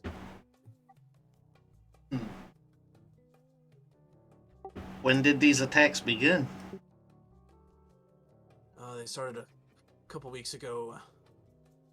They usually come to trade.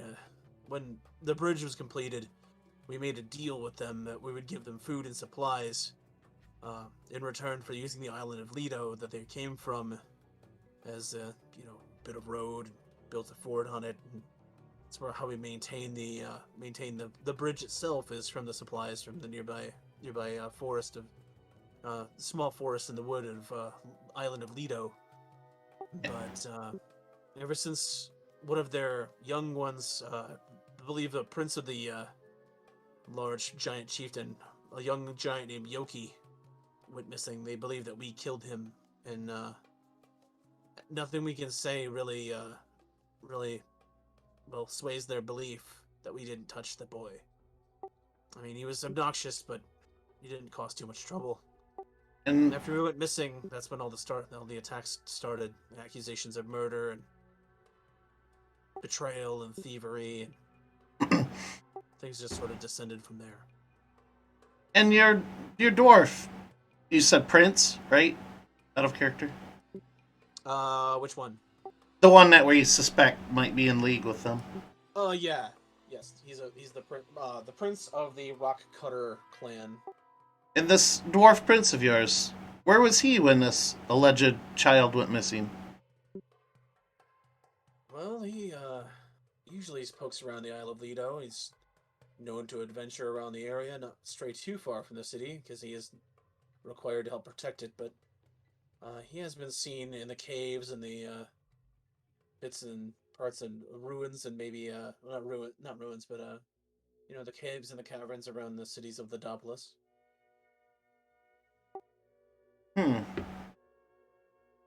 Would there be any way to discreetly leave and come and go from the city to make such dealings through these caverns? North Lodopolis has no gates. We have a few walls and nothing very defensible. South Lodopolis is a bit more well protected. But I mean, he is the prince. He can leave if he wants to leave and travel around. He does have that right. That he does, but these caverns he might be able to secret himself away without eyes questioning his motives. Do these caverns go further deep, or do they end at some point? Most of them are unexplored. Even the giants don't know where all of them lead. Most of them are on the Isle of Lido itself. That's why I'm guessing the giants have been trying to penetrate the bridge and attack the fortress. Maybe they think we're hiding his body there. I'm not sure.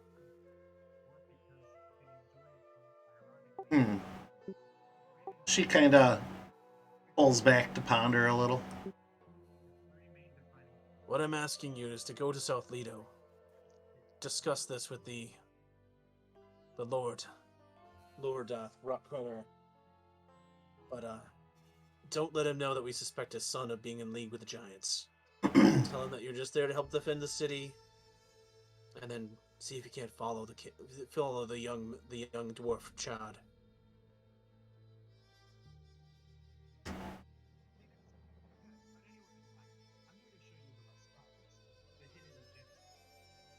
you do this for us, we can't give you much coin, but we can give you whatever food and supplies you might need for your journey.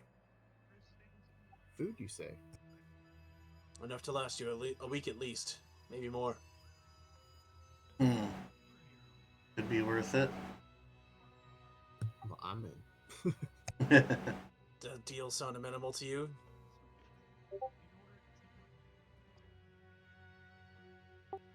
Well, if Snafu's going, count me in. Good to know. How about the rest of you?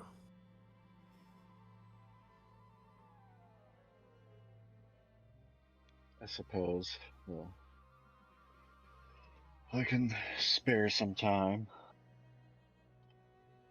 It's much appreciated. You fought valiantly out there in the field of battle. And you, Dragonborn, can we trust of your secrecy?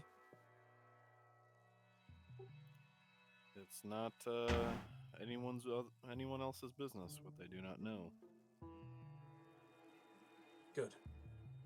You stay here for the night, travel to South Ladopolis tomorrow. I can write you a missive to get you introduced to the Lord of South Ladopolis. And from there, see if you can learn anything about Chad and his comings and goings. Chad.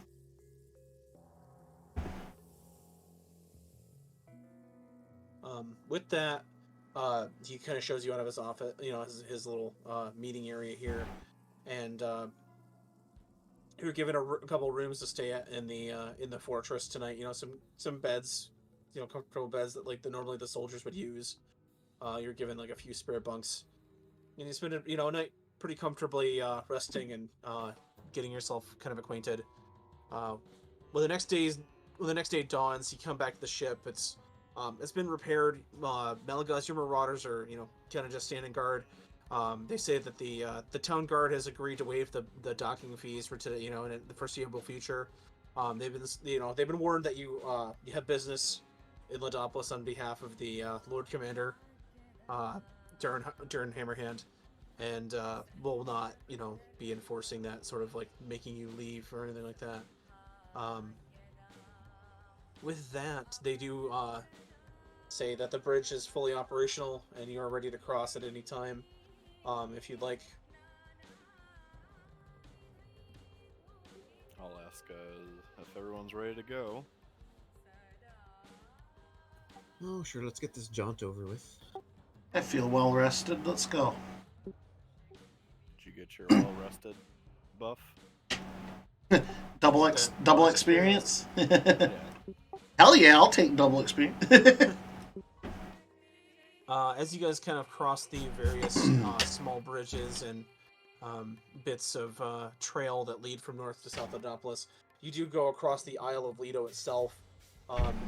It's pretty much just a light forest, not brimming with trees, but enough to support the lumber needs of this town and the surrounding area. You see a large central mountain hill, a few small caves dot the outside part of it, on trails. But then you see the fortress of Ladopolis kind of standing as this overlook over the main bit of road. You can see 4 or 5 different dwarven guards with the spears and their axes, kind of watching out over the silt to the south for any possible more giant attacks. Really staying on guard. With that, you guys head south into the larger city of South Ladopolis. Now ignore the ship sizes, because the scale of the town wasn't really made when I made this map, so it's not like a gigantic, huge barge, just a normal sized ship. But as you cross to the south here, you see a large opulent palace, kind of right next to the silt here, carved out of stone, expert mason work. Looks like it's been there for a long, long time. And as you kind of walk into the city itself, a little bit less of a jovial sort of mood, as North Ladopolis had repelled their attack. The south did as well, but they lost a lot of warriors in that assault. As you enter the town, you see it's dotted with a little bit more larger residences. There's a large like central marketplace, kind of in the like a nice big wooden walled area. More taverns and inns, stuff like that. A little bit more of the Balic influence has reached this side of the river. As you can see, a little bit more civilization, human civilization elements kind of creeping into this dwarven city. Holding yourself with Atlas, what would you like to do? Let's start with you, Jesse. Actually, no, sorry, Micah. You rolled the number one on Interact Initiative.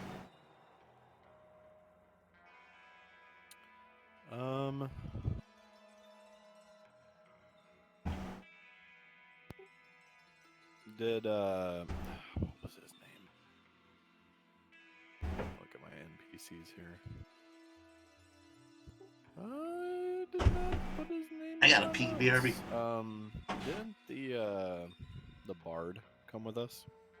Taliesin did come with you, yes. Would you like him to accompany you? Yeah. How do you spell his? Palasir.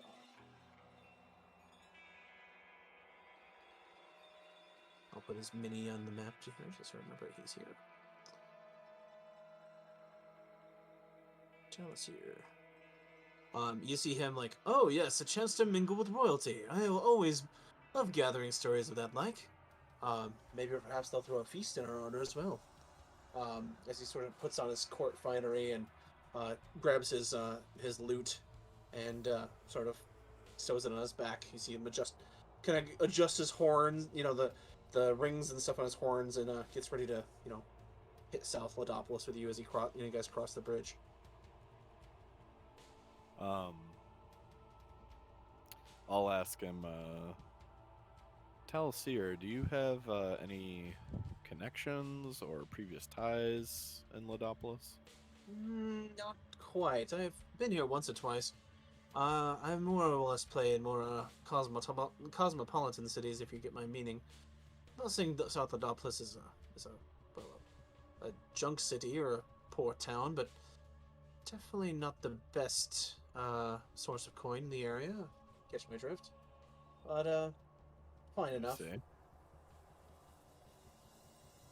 I know that the Rockcutter clan has been quite renowned in throwing their parties, but I doubt they're in a celebratory mood.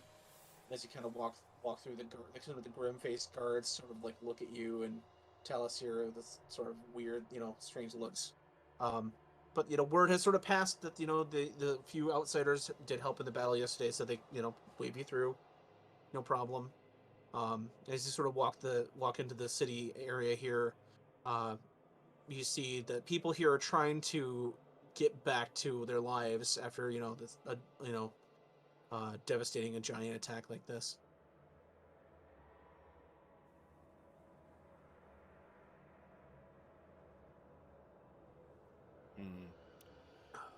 I think my camera's wigging out. I'm gonna turn off my camera for this real quick.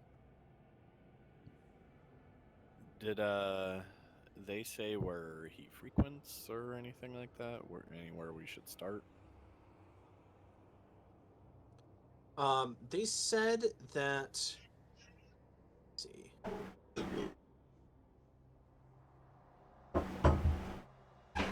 They said he usually frequents the palace and the marketplace during his time here. He is required to report to the central island for a guard shift. What the hell is this? Part of his duties is the police, Typhoon? to help defend the city. But it's usually like later on in the evening, kind of like in the late afternoon, and then he leaves for the night to go, carousing and bar hopping essentially. Gotcha. Well, I guess I'll start out with the marketplace is where I'll head to, or I guess I'll decide to go. How about you, Jeremy? What would you like to do while you're here? I guess I'll see what like rations I can scrounge up for the trip.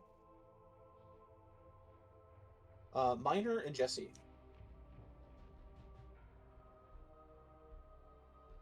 I'll head with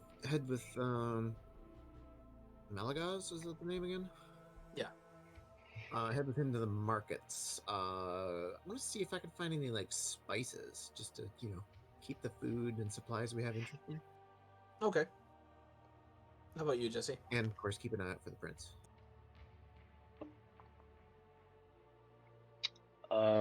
I want to find a box to stand on in a crowded area and start proclaiming the good news to the world. Okay. And Jared, how about you? I'm gonna go with Snafu to look for food. Okay. I'll say that everybody kind of looking for food, and so it'd be like Jeremy, uh, Jared, and Minor most likely would be together. Um, as you guys are sort of walking around the marketplace, uh, you find that Straw. a lot of the foodstuffs here are kind of like really bare minimum type stuff. You see that it's a lot of um, like sort of like yams and like produce and stuff like that.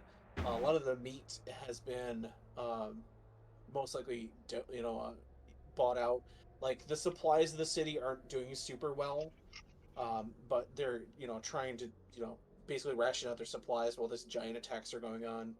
Um, you're able to find, I'd say, if you want to spend.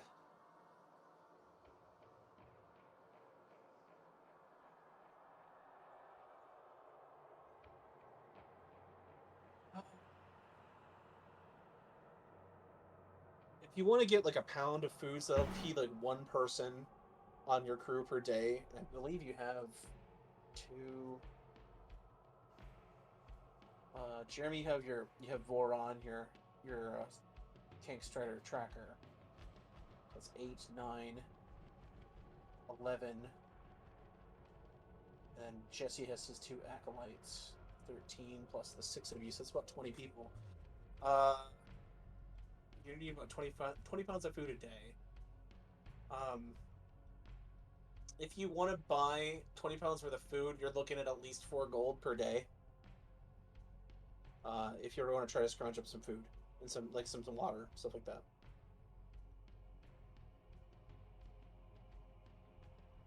And I'll say the marketplace really only has enough for maybe 4 days worth of food that they can spare. Is there any place to go forage outside? You can go foraging in the hills outside, yeah. Okay, I'm gonna suggest to Snafu maybe we should do that since we're kind of the wilderness buffs. Okay, Jeremy, would you like to join them on this foraging journey, or do you want to stay in town? I'll head out with Vorin and just kind of learn, just do some more like training with him on tracking and like foraging and stuff. See what he can teach me. Okay. Vorn will have gone with you then. He'll go as well. I'll say the 4 of you go ahead and give me a Jeremy, because he's helping you. You go ahead and add your proficiency to it, because as long as he's here helping you, you're gonna see. Go ahead and give me survival checks. Hold on, are we here They like to those? spy on this prince guy? Yes, but I mean you're not So taking why are we leaving all town to day. go forward? How long do you? I'll say this. How long do you want to forage? Because it's relatively early in the morning. If it would be about 9 a.m. Okay, because my other thought is, isn't the reward for this little mission here is food and supplies? Yes. We could track him. Would you like to do that instead? I mean, Snafu loves foraging and all, but I mean, kind of got a responsibility here, don't we? We agreed to do this little thing. We could track him. I'm not super desperate for food at the moment, and if the others are searching, we should be clear to track. Jeremy, how about you? How do you feel about? Do you want to forage for food, or do you want to help track maybe the princess whereabouts? Yeah, I guess I didn't know the time frame of what when we're supposed to be doing that. So I guess I'll head toward. I'll progress the mission some more. Okay. Um, as you guys sort of head toward the gate, you sort of realize, oh, maybe we should be doing this here. Go ahead and give me a. it would be a different type of survival test. It's not gonna be to track like relatively track. You know what? Actually, give me an insight test. And Insight. Jeremy, I'm gonna let. Do you have insight as a trained skill? No. Because it's about carousing for information, I'm gonna let you go ahead and use your proficiency on this one because I know Ragnar has done this before. I got an 18. 18. 15 here. Okay. Ooh, I got a 21. Very nice. After sort of sifting around various inns, taverns, other places here in South Ladopolis, you essentially learn that the prince wakes up around noon, goes around the marketplace for kind of walk around, say hello to his fellows, and then trains kind of in the surrounding area for about an hour. Then goes to a shift at the guard post from about like 5 to sundown, like maybe 4 to sundown, like 4 hour shift. Then comes back to this the Shieldsman Tavern. It's got a cracked wooden shield hanging above the frame of the building here. I'm gonna circle it with the tool here. The Shieldsman Tavern, right off the bridge there. He usually drinks there until about midnight, and then drags himself back to the palace, to repeat this daily routine essentially. So it's before noon. You probably have, I'll say it's been about an hour and a half kind of gaining information. You have an hour and a half before he really usually wakes up and starts his routine.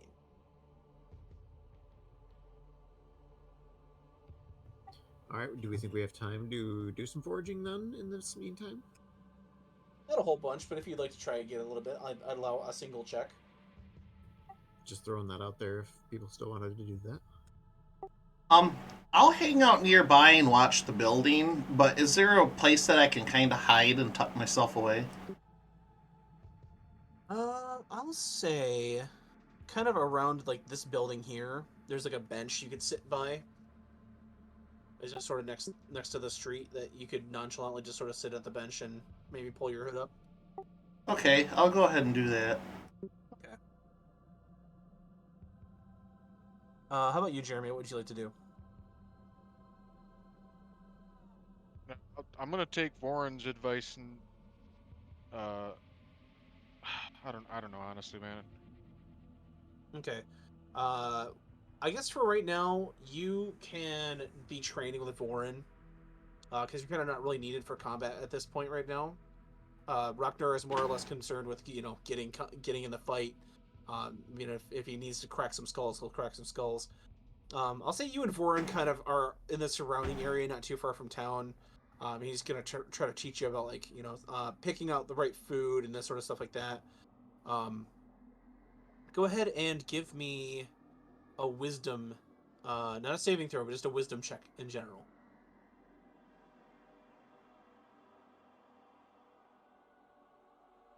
Gonna be 10. 10. The lesson doesn't really stick. You're kind of distracted from the fight from before, so you don't really make too much progress. You don't lose any progress, but you don't make any progress on kind of like learning your tracking. So I mean, you get a little bit, but not enough to really like improve your ability. But that's how you mostly spend the beginning part of the day here. You were with them when you heard the prince's loose schedule, but you chose to let's do some training before we have to maybe hit some action here. Um, so I'll say while you're training off in the hills, I will cut to uh, Jesse. I think I want because Micah, you said what were you gonna do, Micah? I was going to the marketplace initially. Oh, well, okay. I'll say you two kind of head there together because Jesse, you think maybe the marketplace is probably your the best place to proselytize if you're going to spread the word of the water cult. Mm-hmm. Um, you guys kind of casually walk side by side. Did any of your followers come with you, Jesse? Yeah, both of them. Both of them. Just so you're sort of flanked on either side. It's a group of about Talasir, uh, Malagaz, Kiliani, and his two acolytes sort of walking through the city. Um, as you're kind of walking around, you do notice that there is a bit of a tension when a lot of people see Jesse. Um, not like an outright like get him sort of aggravation or like like aggression, but definitely a sort of strange like recognition. Just for Um, like walking by. yes, Jesse, give me an insight test.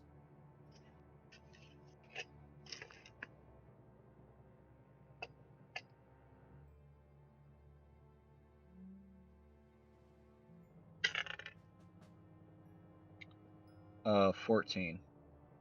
You recall that long ago, before you went into the the sort of the elemental chaos, Mhm. you mind controlled uh Grand Rock Cutter at some point with your water,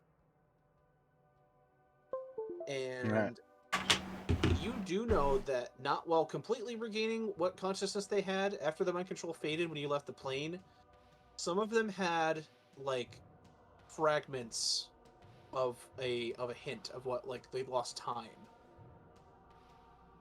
So you think that maybe you should probably keep a bit of a lower profile, at least around uh, Grand himself. He might have warned against outsiders spreading the word of water priests. Hmm.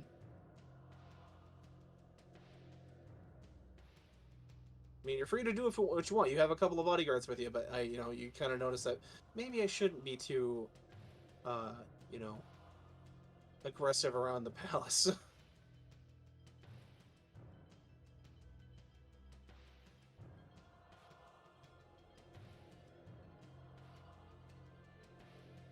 I'll stay low for now, Okay. Um, but I will try to like find somewhere like open to sit and see if anybody like tries coming up to me. Rabble rouse. I'll say that because this big wooden structure in the middle is the gateway to the like the marketplace area. I'll say that there's a small area kind of like right here that's got like some food stalls and some various benches and stuff like that. You can just pull up a small bench there, and kind of you just have your people like beside you, sort of like leaning against the wall, and just maybe meditating or however you would like to. I guess how would you like to present yourself to the people? Yeah, I'll look like I'm like meditating or like maybe praying, but I'll have what are their names? Jarek and Ari Ari? like kind of hang back for a bit. Okay. Biffa and Boffa. Boffa. Keely, Keely. With that, Really? Micah, you and Talus here enter the marketplace proper. As you enter the marketplace of South Lodopolis, you notice that the arms, while not made of metal or any sort of like you see an occasional steel item, like a horseshoe or like some tools and whatnot, kind of like a prized possession out here in like the wastelands. Um, you do notice that the weaponry and the gear out here is of relatively good construction. Dwarves of Ladopolis are pretty well versed in sort of creation and maintenance of items. You can tell it's very near and dear to the dwarven sensibilities.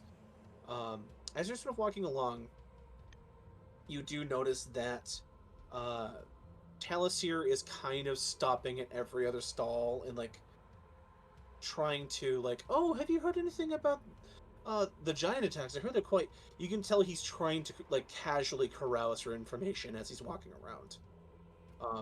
He stops maybe every 5 minutes to ask somebody, like, oh, I love your jacket. Oh yes, it's quite fine make. I see. I'm a bit of a connoisseur myself, and well, I hear with the giants and everything. I heard trade with Ladopolis is kind of fallen by the wayside, and I was hoping to, it's just trying to start any conversation he might be able to. While Talasir is doing this sort of carousing for information, what would you like to do?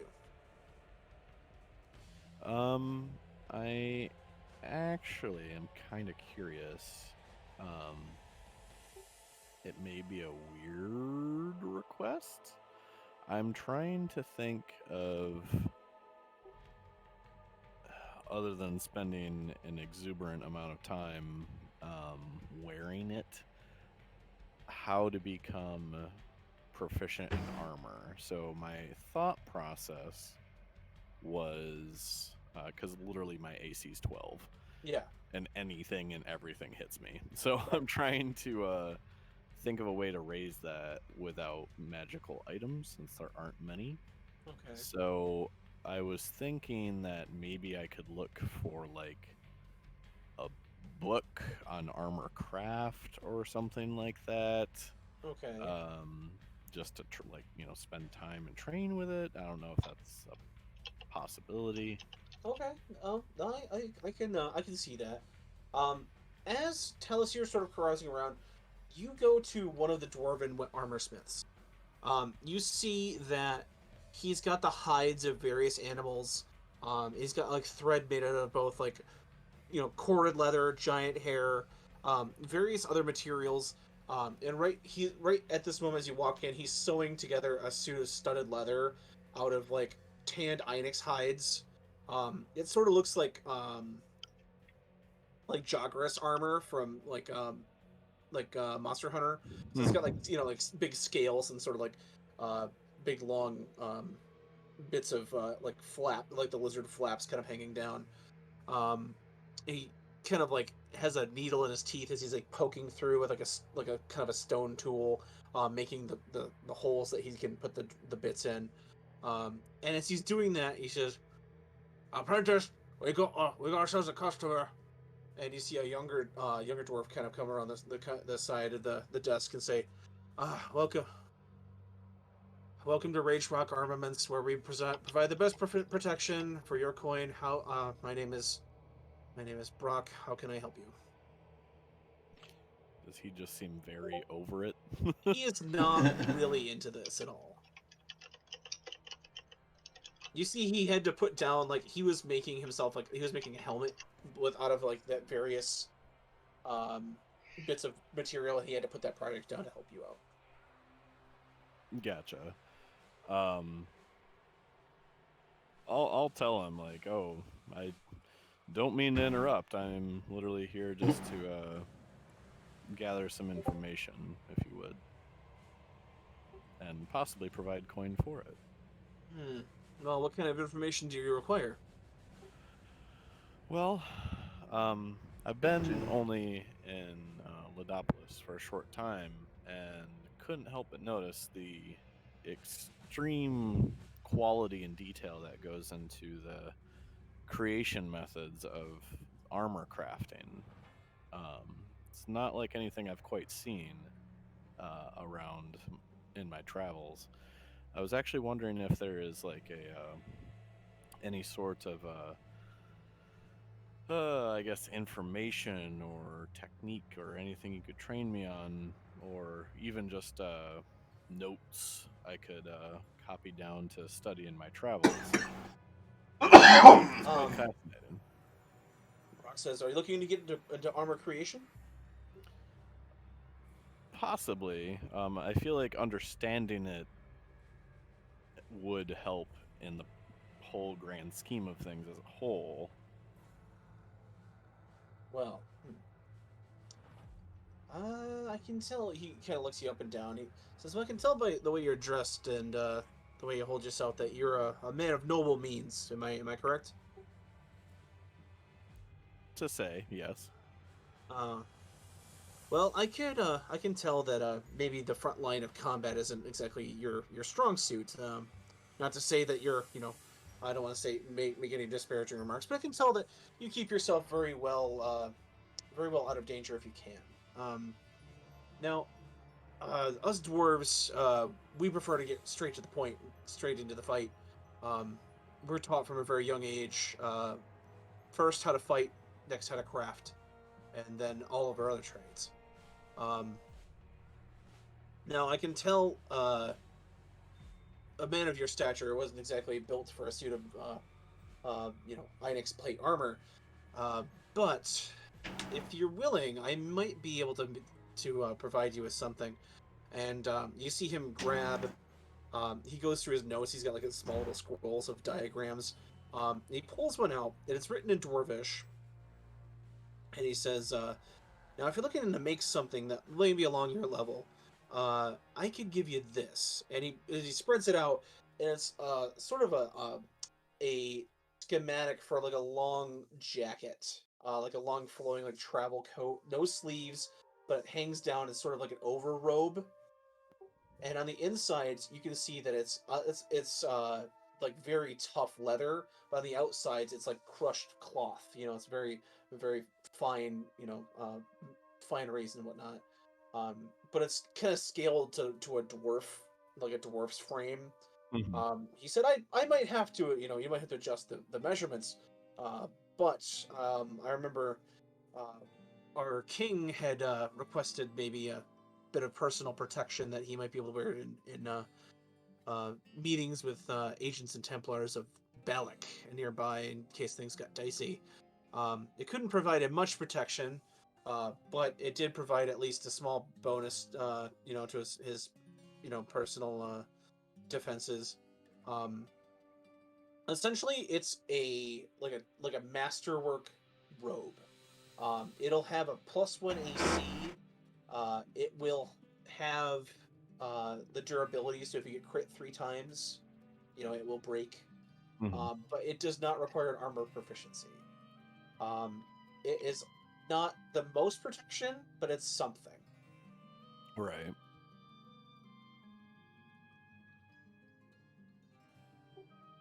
Okay. Well, I'll say that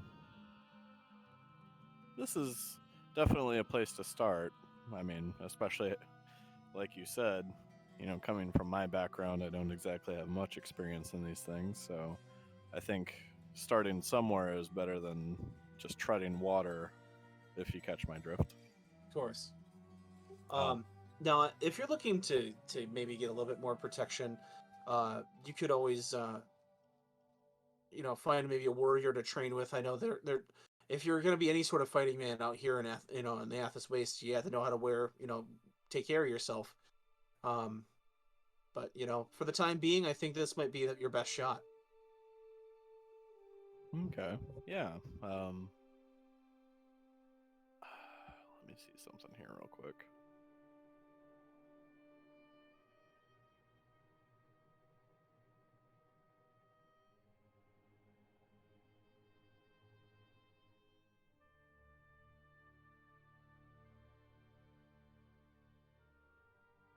Just looking at how this reads here. I think I know what I'm going to be doing for mine. Nothing too complicated. Figure out where this dwarf prince is heading to. Typically hits up this bar around like an hour from now. So I'm kind of hiding out where that tiny little square. Sitting on a bench, just kind of watching. I think the dwarf prince might be in cahoots with the giants attacking the towns. He was holding back during the last big fight. Anything I can do for you? Any questions I might be able to answer? I'll ask him. Well, I guess I'll kind of look at what he was fiddling with. What did it look like he was trying to make there? He was trying to make the helmet that goes with the main suit of armor that his master was making. Okay. I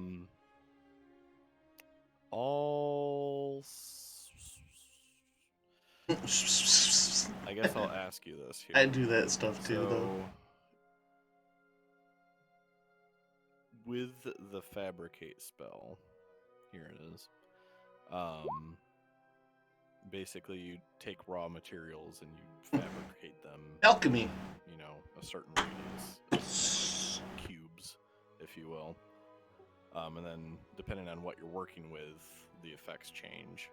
Or the Herodric cube. Creatures or magic items can't be created or transmuted by the spell. You also can't use it to create items that ordinarily require a high degree of craftsmanship, such as jewelry, weapons, glass, or armor. Okay, that's fair.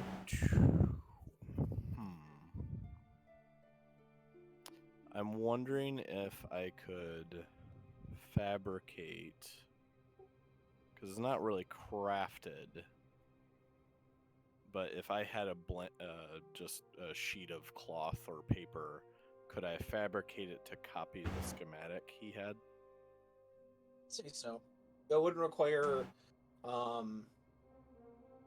It would not require like anything more than maybe ink and like like vellum.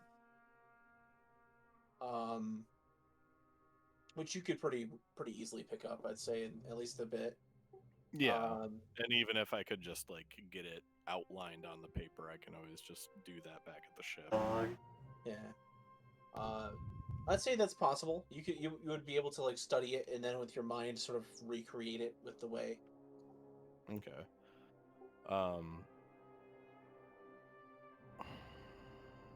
I guess because I'm not completely sure the value of gold on Athos, how much would is 5 gold something to sneeze at for this information and whatnot? No, it's pretty. 5 gold's pretty good. A lot of the areas out here, kind of in the boonies, they just deal in like copper and silver. So gold is pretty much only reserved for like nobility. Okay. I'll give him 5, just for the show in general. And if You're gonna earn a reputation throwing around money like also, that. I'll give 3 for the shop and 2 for him for Okay. his assistance. I'll basically just say, I appreciate all the information and knowledge you've given me today. I've pretty much studied the schematic, so you can hold on to that. I'll recreate it in my own study later. But here is the payment as promised, and I'll put the 3 coins on the table, and I'll kind of slide the 2 towards him. He sort of he scoops him up and checks him. His eyes kind of go wide, like, "Oh well, you have a very discerning eye. Thank you very much, sir." And as he sort of scoops the coins in there, he sort of slides the schematic open, kind of just gets ready to get back to his work. So did you want to? I guess did you want to purchase the schematic, or you just want to like tip him for his trouble? I'm just tipping him for the trouble. Okay. He leaves it out for you to study when he goes back to what he's going to do there. The armor maker kind of looks up and says, I mean, if you want that crafted, I could maybe do it for you in a couple days. It's up to you if you'd like to stay around. I'll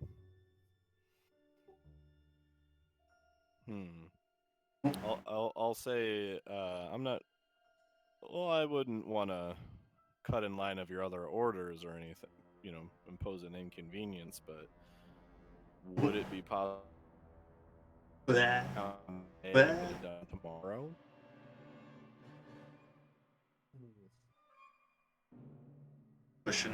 I'll just say I don't want to shorten you on your craftsmanship or quality of the item by any means. Ching ching. That could be done. But I'll say how much would you charge for a service like that? Yeah, ching ching. Well, I need to take your measurements and at least get it tailored out.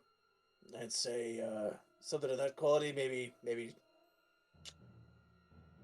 10 gold. Not bad. I'd say. I'll literally just reach in my robes and You're gonna get mugged, divvy out man. 10 gold and say, gladly. All right. Good way to As get mugged he, later. kind of collects the gold, he drags out a little stool. He gets out a little bit of measuring, like a small bit of measuring tape with all the dwarven numbers sort of knocked at the various measurements. Takes about 2 or 3 minutes to sort of get your basic frame, because all he needs to get is like your shoulder width and like because it's essentially just going to hang off your shoulders and have like a bit of a front tie or a front clasp. Nothing too complex. He says, if you come back to the shop tomorrow about sundown, I should have it ready for you.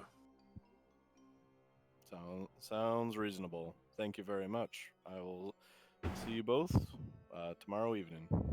Good, good. It's nice to see discerning eye here, and nobility from Balak tends to throw their weight around. It's nice to see one a little bit more humble. Oh, I'll say I appreciate that. Nowadays, it seems honest modesty doesn't get too far, but everyone in Balak tends to, I guess, clash with Clash. Compete. the noble known as Malagaz, just Oh. because he doesn't fall into the politics of the sorcerer kings. As you sort of like, say your goodbyes and your greetings as you leave the shop, you see Talisier walk over, kind of. He's got a bottle of something in one hand. He's got like a small sack of what appears to be like dates in the in his other hand. Like he's just like flicking them up into his mouth. And he said, "Well, anything cool?" I'll say, well, I guess you could call it that. Our little armor smith friend here is going to definitely put his talents to the test. I've convinced them to hurry a commission for me, hopefully by sundown tomorrow, to help with my own personal defenses. Oh, well, that's nice. Well, while you were making purchases, I found a few things out. I know that the prince has been seen kind of going around the hills here when when he has a day off here and there. I also know apparently he's been purchasing large amounts of food and squirreling them away to what he takes to going to his camp on the Isle of Lido. I'm not sure if he's just packing extra lunches or if he's trying to do something out there, but uh, Suspicious. I'm pretty sure our prince has something or someone that he's meeting out there on the Isle. Because he doesn't really come back with any of the food that he has been taking out there, and he apparently has been a little bit distracted, as people have been saying around town. I think our best bet would be to follow the young man as he goes to his shift. Okay. I would agree. Perhaps we should find at least some of our band and communicate our findings. That sounds like a good idea. What date? I would be most grateful. Ah, you have a quite discerning taste. And as he kind of palms the bottle into like his traveling knapsack, kind of puts his arms around you and starts telling you some story about this time he went he ate dates with the Duchess of Tyr, this some royal personage that may or may not exist out there. And as he's kind of walking out of the gateway there of the marketplace, Jesse, you sort of see Micah and Talisier kind of disappear around the corner, kind of walking toward like the dock area. As you are sort of sitting there meditating,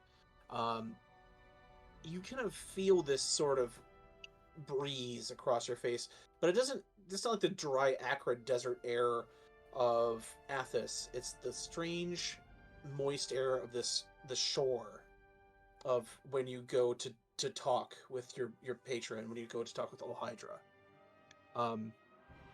As you sort of draw your consciousness inward a little bit more past, from kind of retreating from the surface level of reality, you find yourself you feel like as though you're sitting in sand. You can hear the waves sort of crashing, and you sort of fall into this sort of deeper trance. As you fall into this trance, you hear a voice kind of whispering to you from over your shoulder, and it says to you, "You have been most patient with my guidance, young one. You take my power and guide it toward bringing my will into the world. I am thankful."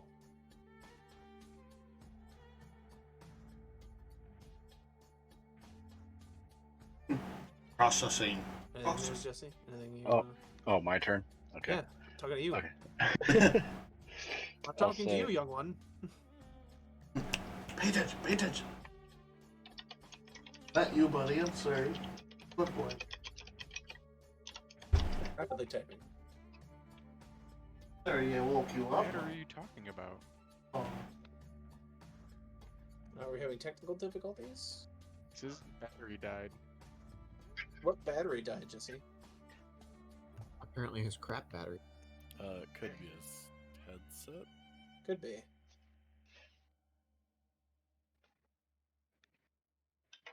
Well, I can see his. I don't know. I know the stream can't see it, but I can see his text in the chat here. If you want to just respond to me via text, Jesse, you can. I don't know if you can hear me or not hear me or not. Okay, well, okay, I got it. I just had to plug it in. Okay. It's my PS4 headset. I gotcha. It's on a battery. Okay. So you can hear me now? Yeah. Okay. So as you're sort of sitting there, you draw deeper into this meditation, and you hear, the voice of All Hydras, saying that. Yes. So now it's my turn to respond. Yes. I'll just say that. Anything for you, mistress, to He's mad. grace this world with your presence. Well,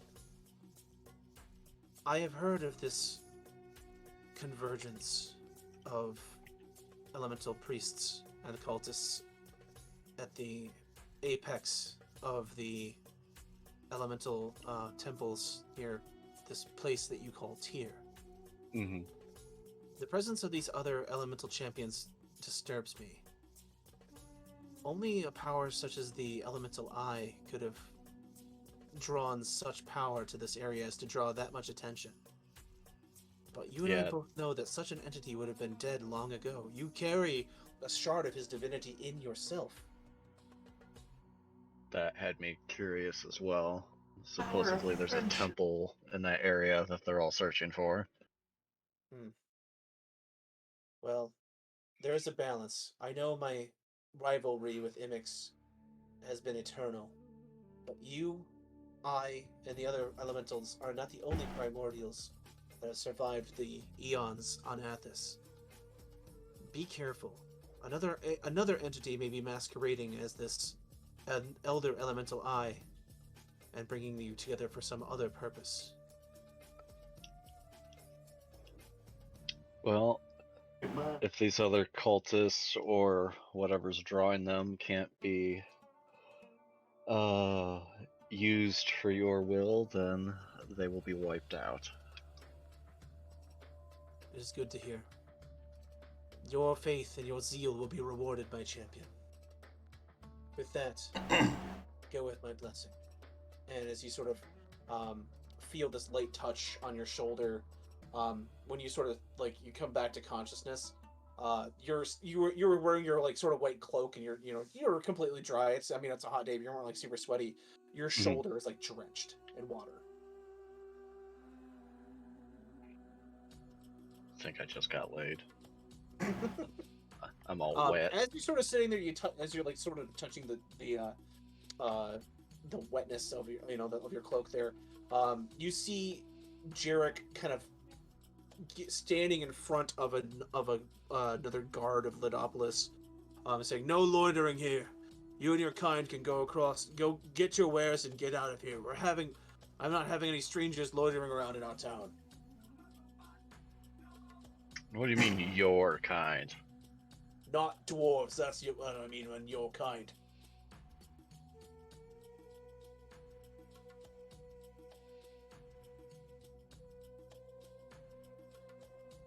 Ooh, he did not pull that card. Jarek, kind of shoving him back, we're here of our own power. We've been sent here to trade. You have no right to kick us out like this.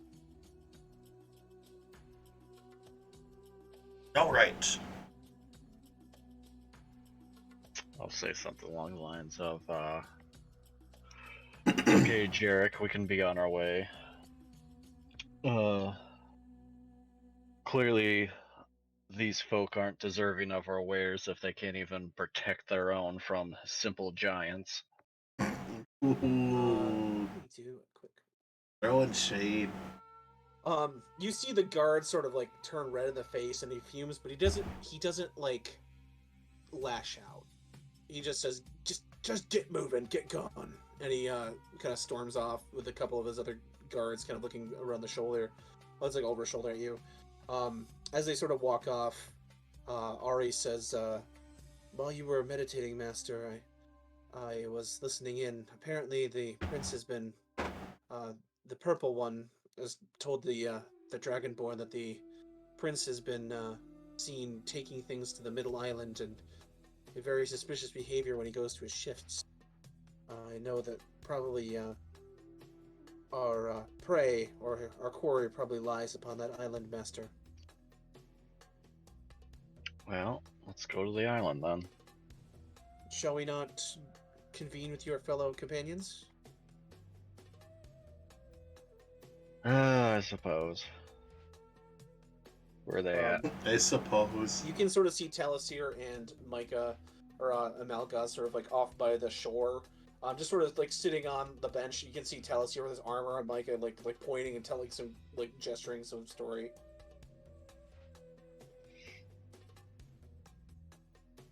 They just feel like, yo, middle island, let's go. Talasir sort of turns around like, "Oh, I didn't hear you coming. Date." A date for your troubles? What? He holds out a bag of small dates. There's only about like 3 of them left. I'm supposed to pick one? I mean, that's normally what happens when someone offers someone a snack of, you know, small food. Oh, it's food. What is this trickery? Sure, I'll eat one. It's relatively okay. Obviously, not the best quality, but not the worst you've had. So, I know this is a bit awkward, but I've heard that you jumped into a portal after a big elemental fiend about a long time ago, and just mysteriously came back. Allegedly. Allegedly. How was it on the other side of existence? Which side? It's a big multiverse. I've seen a lot of it. I've heard stories about the Grey, you know, the sort of the underworld, the afterlife. What's it like? Gray. As expected. You know, you could learn to tell a more interesting story. People might follow you a little bit more easily, if you get my drift. Well, seeing is believing. Well, for some... People can listen to a good story, or they can be a part of it or watch it happen in the now. I suppose that's true. Well, I'd like to see one story unfold in the now. I'd like to see where the rest of our companions are. With that, I'm gonna cut to you, Jared.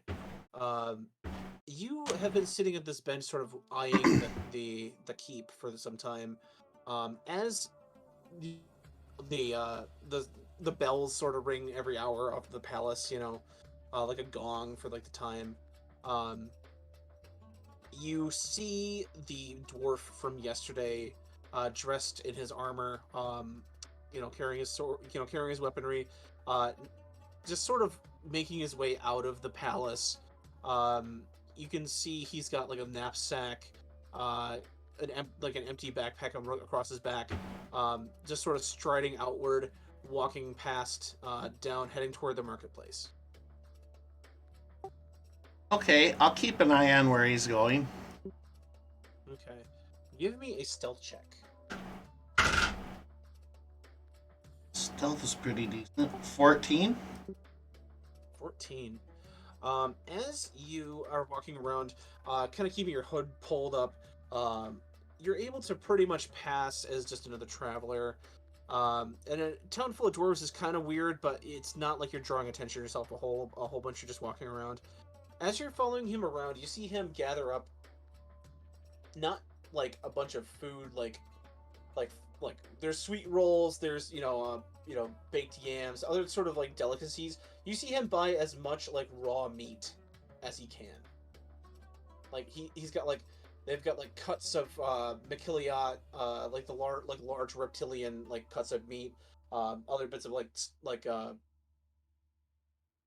oh, beasts of burden, like livestock, and he buys about like 10 pounds worth of food, like easily, like large haunches of meat, like sausages and whatnot.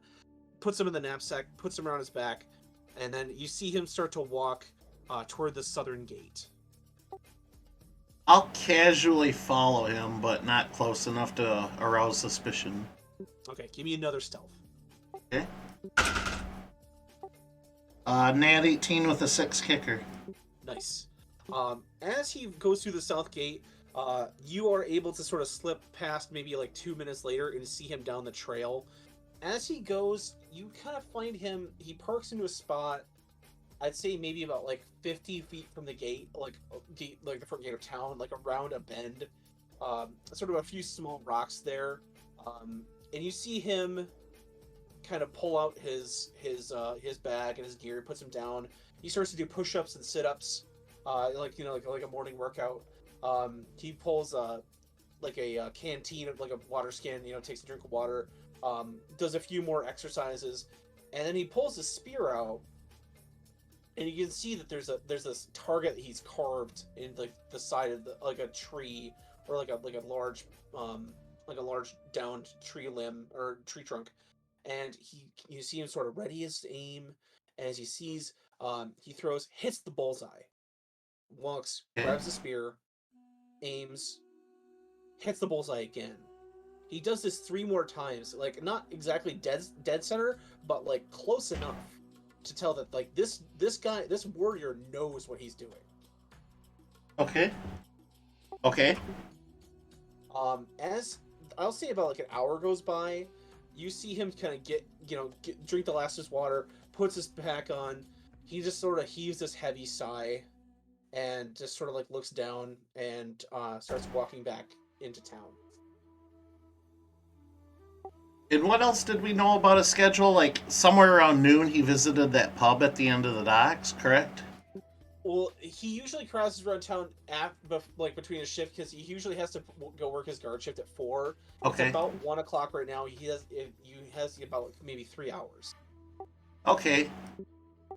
I'll still discreetly try to stealth and keep on him and see what he's up to. He still has free time to mess around with, so. Give me one more stealth.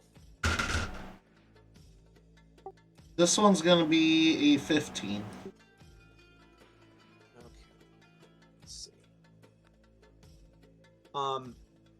As he's sort of walking past, like, are you gonna try to get in front of him, ahead of him in the gate, or are you gonna try to like let him pass you by? I'm gonna slip back inside of the gate and kind of get ahead of him and pretend like busy myself. Okay. As you're kind of like walking up, you hear behind like, "Oh, hey, stop, please, Madam Elf," and you can tell he can really only be talking to you. The princess. Yes. Okay. How far away am I? I'd say you're probably about 30 feet ahead of him. Would there be anywhere for me to kind of dart around a corner or anything like that? I'd say you could probably run up the side, like into the sort of the mountainous area, if you wanted to try to like rapidly climb up the side of this sort of trail. Yes, I want to get out of view of like anybody potentially. Okay. Go ahead, give me another stealth as you're gonna try to like rapidly hide from this guy. I'll say it's gonna be at disadvantage though, because he is like looking right at you. Oh man, Nat 19, Nat 17. Nice. As you sort of like whirl around, like you kind of throw your cloak up for a second, use your foot to sort of kick a cloud of dust up as you twirl, and when he sees like, hey, what, where? And as soon as you hear him say that, you book. As soon as you get to the side of the mountain, like you're able to find your handholds, and you sort of find this sort of short plateau behind like a small rock.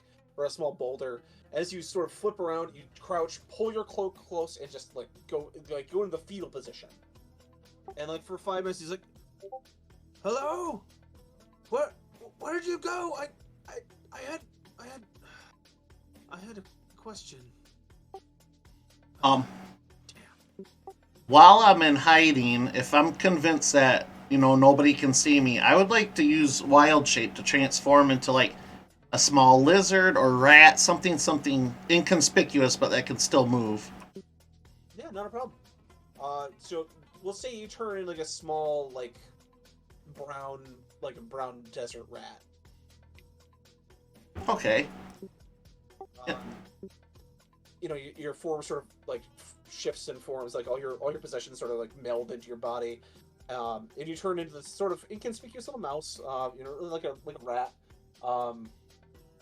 As you sort of poke your nose and your eyes around this corner, you can see the dwarf prince's shoulders sort of slump, and he just makes his way back into the city. I'll follow him as the rat and see what he does with this rest of his time here.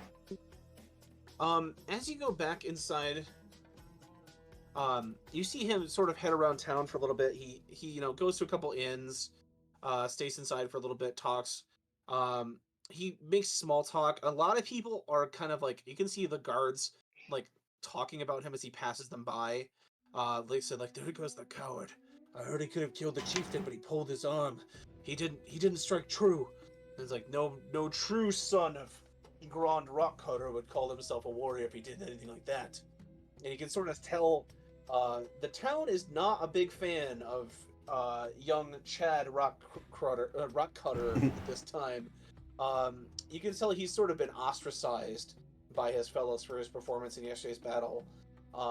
As the hours pass, you're able to see your companions sort of waiting by the docks for others to come up. Jeremy and your follower, you were able to locate Micah, Talasir, and Jesse and their sort of coterie, all just sort of sitting by the docks waiting for Jared to come by. But Jared, as you hear the sort of the gong ring like 4 o'clock, you see him look up, and he shoulders the large sack of food that he bought and starts to walk down the bridge toward the fort of Central Ladopolis. Toward where? I'm so sorry, that cut out. The central island of Ladopolis, where the fort is that he has to go to his shift at. Okay, and you said I can see the other party members sort of waiting for me? They're if I was going to use Talasir's token as sort of a party token, Okay. they'd be right here. Okay. I'm gonna go ahead and use message to convey a message. Been stalking the prince. Nothing suspicious, but he is leaving right now. Who are you going to send that message to? I'll send it to Snafu. Okay, Snafu, you get the mental message from Pyretta. And what did it say again? I said, I've been stalking the prince for a couple hours. Nothing suspicious, but he is leaving right now toward the bridge. All right, John, where am I? You're where the Talasir token is. You're the token right here. You've all been sort of discussing, sitting around discussing what you've been your findings and whatnot. Probably been. I have a plan. I'll Okay, let those Martin two Luther. know that Peretta just said the prince is heading towards the bridge. Okay, do tell what your plan is. Plan? We need to get the prince isolated. And then I can work my magic and figure out what's going on. Okay, work your magic. I'm a little vague, but I don't really have any other ideas.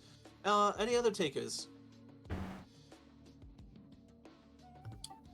John, do I know what the range is? I have a potion of mind reading.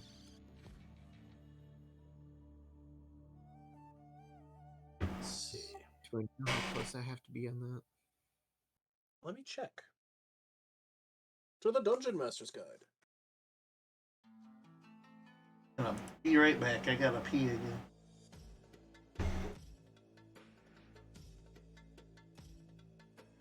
Alright, yeah, I'll be right back.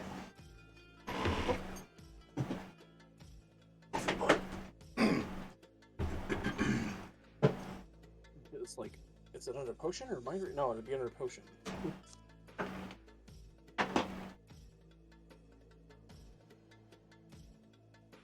Okay, you gain the effect of the detect thought spell. Let's check detect thoughts. You think you just call it a potion to detect thoughts? You know, really cut out the middleman.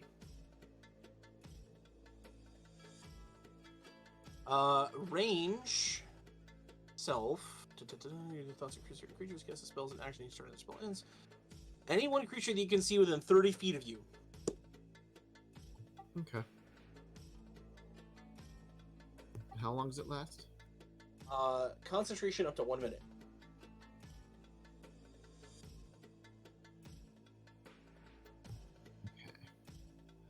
And what's his routine again? He heads out to do his.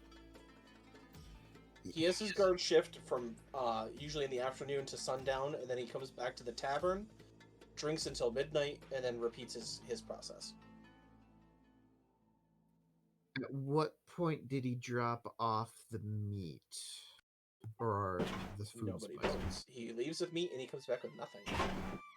Right, that's what I'm saying. Where and when does he do that? It would have to be. Well, I mean, it would have to be when he gets off his shift at sundown. Because if he leaves with meat and then comes back at sundown with nothing, it would have to be between going to the island and leaving the island. Okay. I didn't know if he dropped it off before he went to the island or anything like that.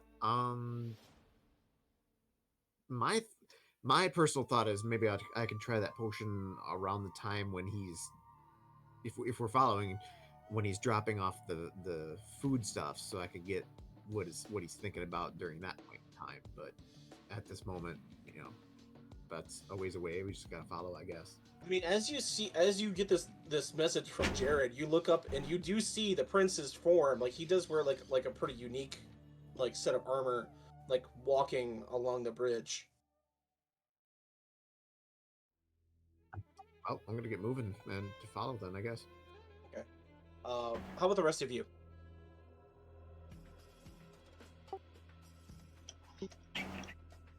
I literally just want to corner this guy and make him talk. So, I mean, are you gonna follow him across the bridge here? Yeah. Okay. Micah, how about you? Oh,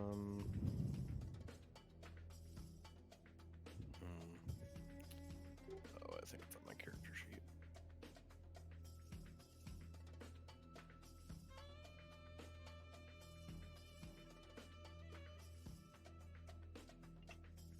My stealth mission didn't turn up too much info, but I guess I'll follow the group here since I wanted to head towards the island anyways.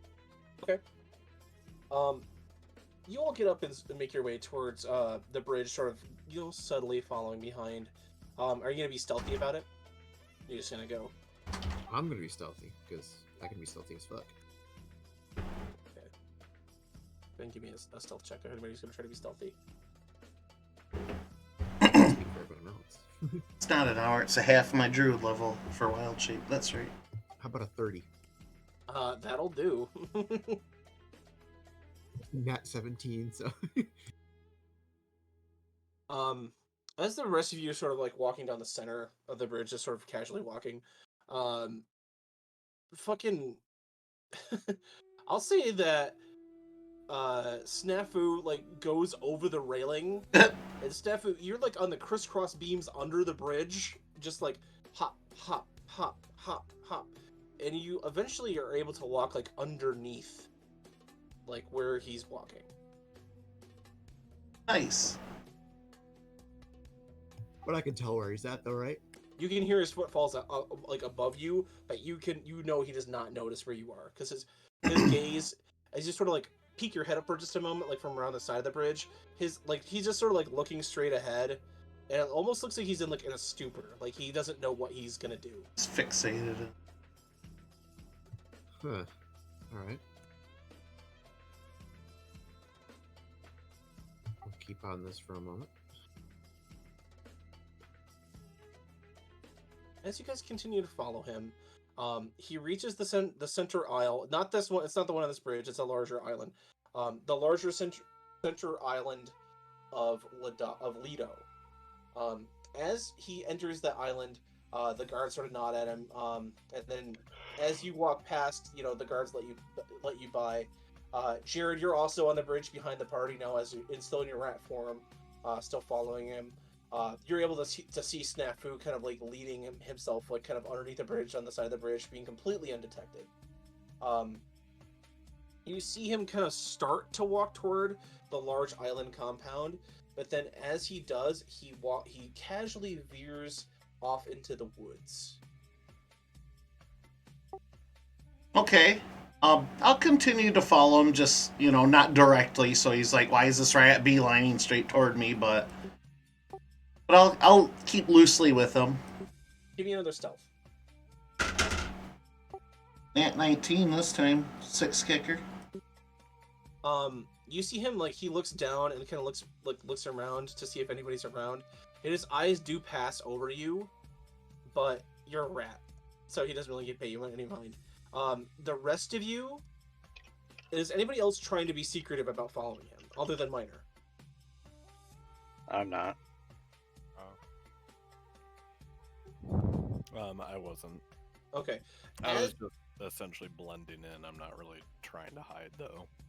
As his eyes sort of fall across, he sees you guys kind of like walking on the bridge, and I'll say, Snafu, you're even kind of close enough, you're able to kind of roll into the tree line, kind of ahead and beside him. You hear him go, "Oh, damn."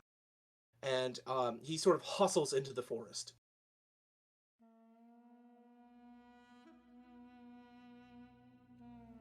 Well, I'm still stealthily following. Am I fast enough to boogie up and kind of catch up with them? You can keep pace with him, yeah. Okay.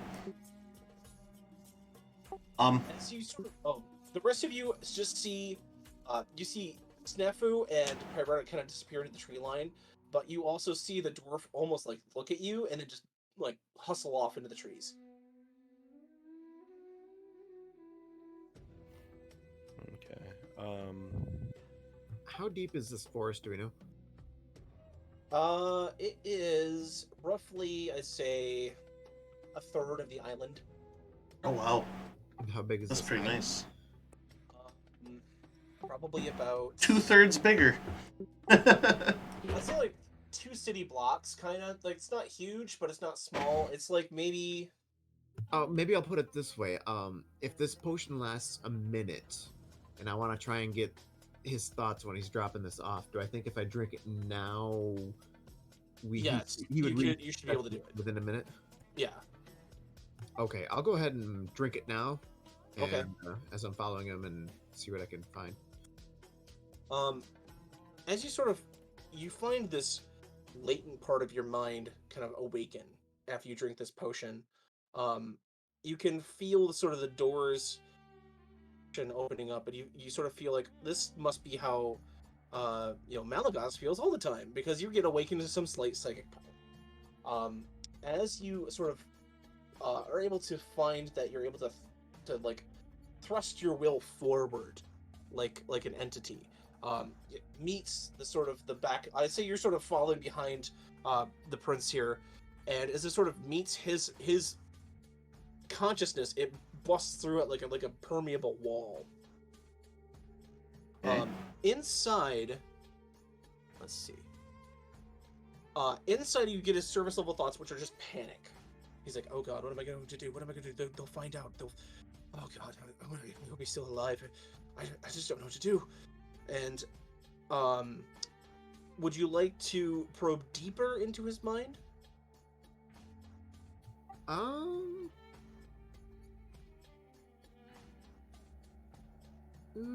How much time has passed on this? I'd say like 20, maybe 15, 20 seconds. And you have a minute. 5-10 more seconds to see if he reveals anything. He keeps kind of you just get the service level of panic. Okay, I'll go ahead and like try. uncertainty. Okay, I'll try and plunge a little further. What the hell? Right. Probe. As you are like, you find this sort of like a like layers of like almost like a fortress. You can tell that his mind is trying to put up these walls, but you're able to just slip through the cracks that sort of make up his psyche. And as you get deeper and deeper in, you can see that you can sort of see this sort of scene playing out in his head, where it's him, and it's also a couple of hill giants. There's a younger one who looks like he's got longer hair, kind of like braided in this top knot, and he's got a large club, and he's sort of fighting these creatures, like some like gadge or other sort of like other desert sort of creatures in these surrounding hills. But you also see the prince alongside him, and they're not fighting against one another, they're fighting together. You can see like a young sand drake, that would like a very deadly creature. The two of them working in tandem, able to kill this thing, take it down. You're able to see them take another sort of like potential threat to the island and to the cities of Lido. They're able to track it down and slay it. These two appear to be working in a very tight-knit group, a very nice team. As the scene sort of fades to something more recent, you can see Yoki climbing down what appears to be a hole, like a bored hole in the side of the rock. You can hear him say like, "I'm not sure if if we should be doing this, Yoki. It's quite dangerous down there. I don't have any way to bring you up if you fall." And the giant says, "Oh, don't worry. We've done this tons of times. It would just do. We'll see what's making these weird holes. I'll hunt it, bring it back to the clan for food. It'll be fine." And you see Chad go, "Oh, okay, Yoki, I guess if you think so." And then as you see Yogi go down into this hole, the sun kind of shines this spotlight on him. Um, you hear this tumbling of rock, and you see Yoki fall about 50 feet, like straight into this sort of rocky crevasse. And from the perspective um, of Chad, you kind of lean over, and you see he's got a bone jutting like out of his thigh, and he is deeply wounded. And you see another giant kind of come in, like companion of this, like, "Oh, don't worry, I'll get him." And he goes in, and then after a few minutes, you hear screams, and Yoki You, Mr. Mojo looks up and Rising, says, for the "Run, follow. run!" Appreciate it. Thank you. And Hope you're enjoying the tonight. young prince you just see running. Now, am I putting 2 and 2 together here with the mission we did the other day with the worms? It's similar in your brain, but these are much bigger holes. Well, to be fair, we only fought babies last time, so. That's true.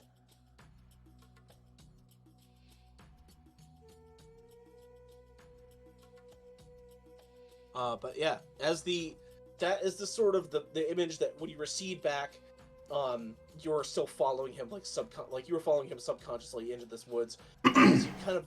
As you two sort of like Jared, you as well, kind of get this clearing. You see this hole that there's been like a sort of a rope thrown over the side, and a sort of like a pile of different supplies and whatnot. And you see Chad sort of like look over the edge, like, "Yoki, are you still there?" And you hear this bellowing voice from below go, "Yes, I don't know how much longer I can hold out. It's my leg. It's starting to turn black." And he says, "There were some heroes in town the other day. Maybe they can help us. I tried to find them, but they ran away." And with that, the rest of you that were following him are able to kind of push through the tree line and you see the prince leaning over this sort of rocky, sort of bored hole, this crevasse in the side of this mountain, kind of like looking into this yawning pit that's sort of into the side of the mountain.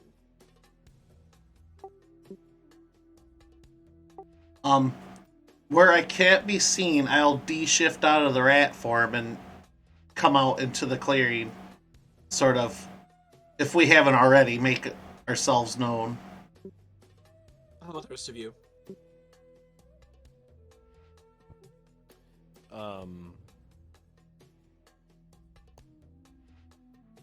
I guess seeing Pyretta shift and look like she's going to act, I'll follow her lead and pass for now.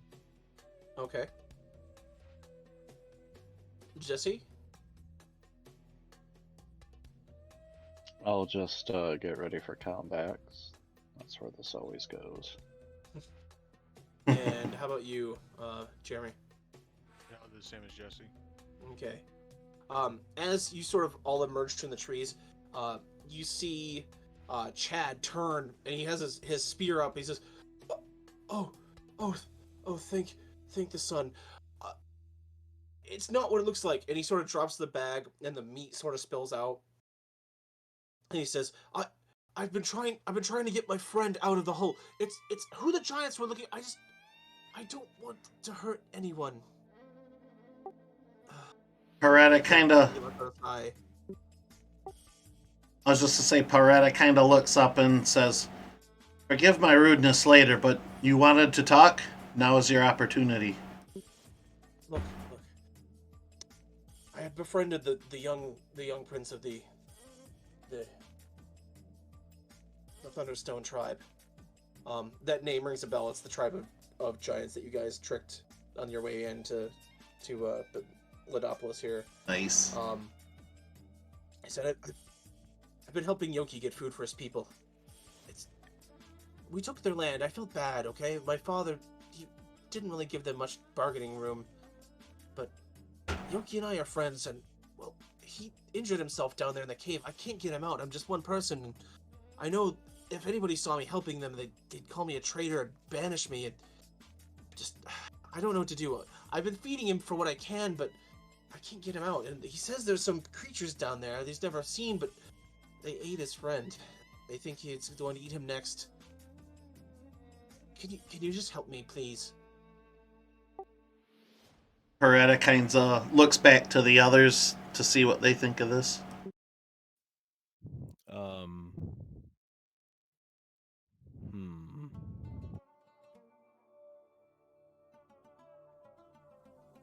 Were the giants attacking much before he went missing?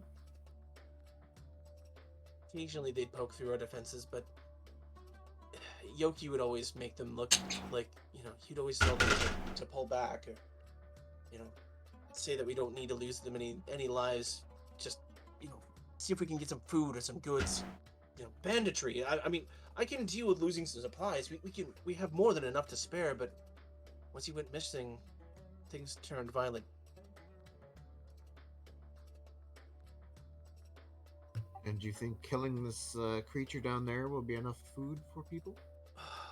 I mean, it'll at least get him out of that hole. We could tell his people that he was injured. We found him down in the caves. Maybe something. I know we've lost too many people to this senseless violence. We need to do something.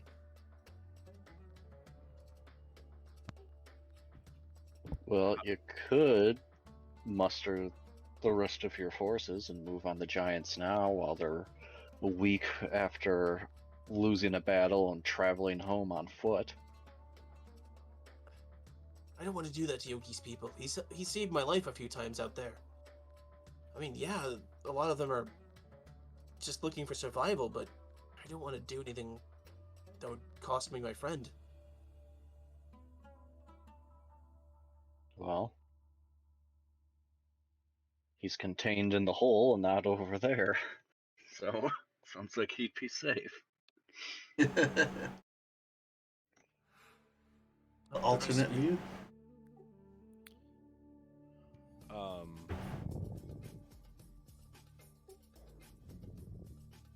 Can I see anything down the hole?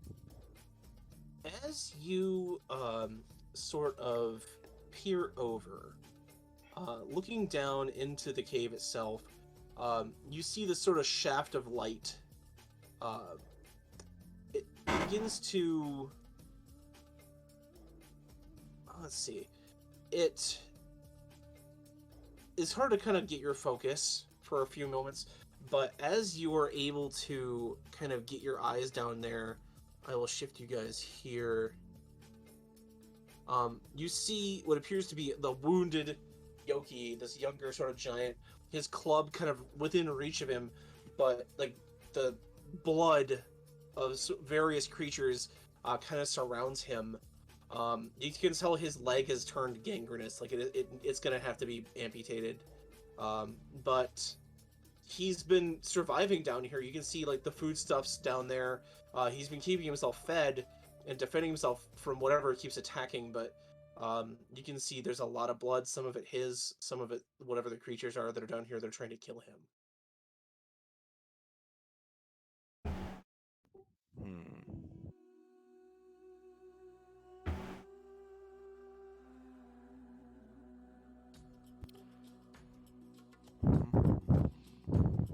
Just a second here. Same, looking up stuff. How much would he weigh?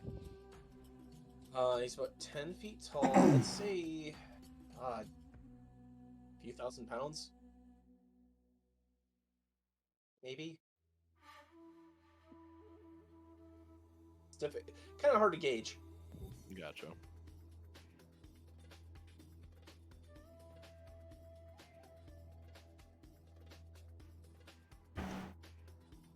And how far down is this hole? It's about a 70-foot drop. Down Or in no, sorry, a I said hole, 50 feet. 50-foot drop. losing control. I'll leave an annotation on there. 50 feet.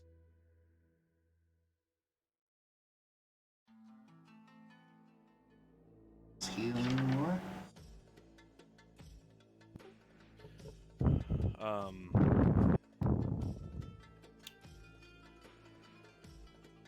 I guess I'm gonna do one thing, maybe a second thing based on how the first thing goes. I want to do an insight check on the prince. Okay. Go ahead and give me an insight. 12. Just to kind of sense how truthful he's going to be with the current question I'm about to pose to him. Are there any casualties in these typical raids that they do before this event transpired? He said, I mean, no, it's... People got injured, yeah. I mean, they threw rocks at us, but nobody died, and... I know it's hard to believe. Sometimes I maybe left things unguarded. You know, made it a little bit easier for them to take. I mean, I definitely catch your drift. I feel like there's probably a better way that this whole thing could be gone about. But at the very least, I mean, it is protecting lives the way things used to be.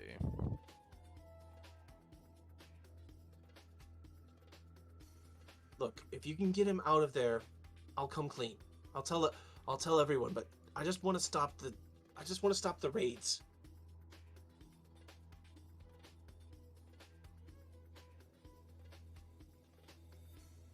Well, my idea would stop the raids. You see Prince Chad sort of give you like a narrowed glance. His eyes sort of narrow.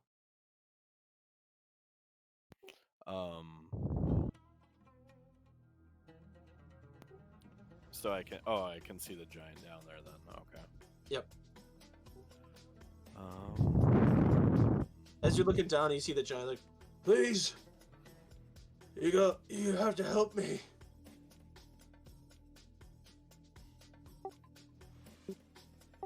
While they're mulling it over, Beretta is just going to, how steep is it? It's climbable. How about as a on the rat? stone. Huh? How about as a rat? Uh,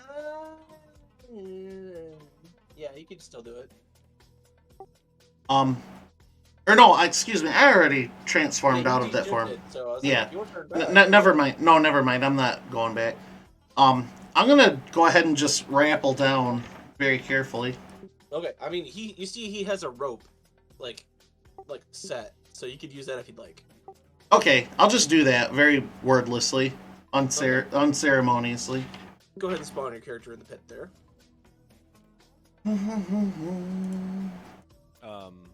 Before you get out of range, Jared, Yes. I'm going to touch your shoulder real quick,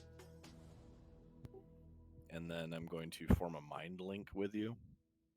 So Okay. that for 1 hour, as long as, well, yeah, no, because this is improved. So as long as you don't go unconscious for an hour, and same for me, we can communicate with images, words, basically telepathically, sensory messages, sounds, words, anything that we instantaneously could do otherwise, we can share telepathically. So Okay. basically, I can see what you see. Okay. I'll allow him to have like a beat on what I see and hear. As you reach the bottom relatively easily, Jared, you see Yoki, the young giant prince, sort of like kind of position himself back. He says, thank you. I'm not sure when they'll be back. Large things with many legs. I'm going to tell him, it'll be alright. Close your eyes a moment. And I'm going to take out some just random salves and stuff out of my pack. Then I will approach him and place my hands on him. Okay. I'm going to cast Cure Wounds, but I'm going to try to sort of fake it and make it look like I'm using the salves and stuff to heal him. Okay. Give me a deception. Oh, nice. 17 for that. There it is. As you sort of are rubbing, you're drawing the energy through the earth. To sort of cast your spell using the spirit of the world, to sort of power your magic. As you're sort of rubbing this salve on him, you can see he sort of leans back. You're able to reset the bone, but you do notice that like it is still, like, the leg is still black. Like, you can't save the leg. Okay, yeah. But he's not injured. Like, he's no longer like bleeding out. Like, he had it like packed with like animal furs and like very crude sort of like bandages. But you could tell it was mostly infected. Okay. Is there anything nearby, like I know this might be a stretch, but like a giant branch or a board or something I can give him to use kind of as a crutch? There happens to be his club, which is about the size of a tree trunk. Okay, I'll hand that to him and be like, use this as a quote like a leg for now. Thank you, pointy-eared one. He tries to stand and he falls back kind of to his knee, but he's able to at least get onto his knee and like get crouching instead of like laying down where he was, and back himself up. As you guys do that, you hear this sort of skittering, this sort of like moving of many legs on the stone, and you see his eyes go wide. Like, they've come, they're coming back. And as you sort of look out for the first time here, Jared, into the depths of this cave, you see not just this trail of blood leading out here. You see, let me show the whole area here. Two massive forms, kind of working their way through the underground area here, and a corpse of another giant, the one that tried to save him in the first place, chomped in half as these large, multi-legged, gargantuan creatures begin to move toward the light, toward this new prey that's kind of entered their den. All right. Oh, I'm sorry. Go ahead. And as they kind of get closer, scraping over the corpse, you see his eyes kind of go wide, and he tries to pick up a rock. He says, "I don't know how long I can last. They ate Goga. They probably come for us next." All right. Are they actively coming at us, or are they staying at bay? They are beginning to come at you. All right. I'm going to. Can I make an action? You can next time when we play next week. Oh. Oh. Okay. You son of a bitch. You sassy bitch. You lied to me. All right. Also, I feel like I need to mention it. I appreciate the lighting effects down here that you took the Playing time with to new implement. things. Yes. Yeah. This is really nice looking. Well, I'm starting to know see a theme, and it's called "Stay the hell out of underground." I don't know why I jump into goddamn holes the first one, no matter what character I play. I mean, you're in so many trouble. It's a good. I thought it was pretty honorable of Pyretta. Well, her whole deal is she's a healer, and there's something obviously in pain and not aggressive down there, so it's just kind of wordless to her, like, go heal it. I mean, yeah, makes sense to me. But no, yeah, everybody did a pretty good job tonight. I'll give you guys 10 experience for tonight. So. Sweet. One other thing, seeing that it's past midnight, happy birthday, John. Oh, thank you very much. Yes. Hey, thank Happy you. birthday to John and Jeremy. Jeremy and Yes, happy John birthday both. to my birthday brother Jeremy. We've had kind of a rough birthday this year and last year, but we're gonna pick a date later on this year and celebrate, and it'll be good. It'll be fun. I think that's for all of us. We just need to have one giant birthday party for all of us to celebrate the entire year. Yes, we're gonna celebrate the end of this fucking COVID shit. So. I was gonna say all I did for mine was just decide to go around and treat yourself. I mean, that's what I'm gonna do. I have to do my other job. I have to work today, but I have Monday off, so I'm gonna spend Sunday night, just chilling out, eating some good food. Might watch the Super Bowl. I don't really watch football that much, but yeah. What other Same. job? My drug pushing job that I do. Yeah. Isn't that your first job? It's my day job, What's your night job? being cool. John's like, Well, DMing when you is say my first job. DMing is Why always would my another first job you get passion. paid for? Being the best damn dungeon master. Yeah, the What was puppet that, Jeremy? master. I was saying, smoking dick and sucking dick. Oh. Oh, 20 bucks is it's- 20 bucks. All right. Pennies don't buy themselves. Yeah, those lighting effects are great. All right, folks. Well, thank you for joining us tonight on the stream. I had a wonderful time. Yes, And, same here. Next time we can see always. how this whole scenario, Lido and Lidopolis, pans out. All right. All right. Well, thanks for everybody coming in. I'm gonna go ahead and lead stream out here, but thanks, John, for all your hard work tonight. Awesome cliffhanger for sure. You can't see it, but I saluted the camera. My camera's off, so yeah. But yeah, thank you guys as always. Probably next week, right? Yeah, I'd say so. Question mark? Okay. So, all right. Yeah, thank you, John, and everybody else. I had a lot of fun tonight. This was pretty engaging, so. I'm trying, like I said, I'm trying to put my best into Dark Sun. So when we do these Dark Sun meetings, like, all right, let's go big or go home. Hell yeah. All right, well, y'all have a great night. I'm going to go ahead and close out the stream, and I might pop back for a few minutes to chat if anybody wants to. But other than that, have a great night, you guys. Hey, good night, everybody. We'll see you guys.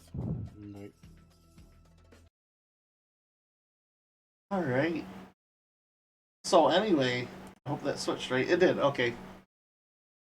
So anyway, yeah, that was D&D for this week. We got some inventorying done in town, and we got our next lead. And holy crap, I'm kind of leading the charge as the healer in this next battle. But I already got my next move planned because it's gonna be a smart one, but I hope. But anyway, I had a really big stream weekend. This was a lot of fun tonight, and I streamed Werewolf a couple of nights ago. The new, at the tabletop, unfortunately. I would love to be in a werewolf game right now, don't get me wrong, but Werewolf Earthblood I started playing the other night on Thursday, and that was my biggest stream I've had to date. So I'm going to go ahead and do that next time.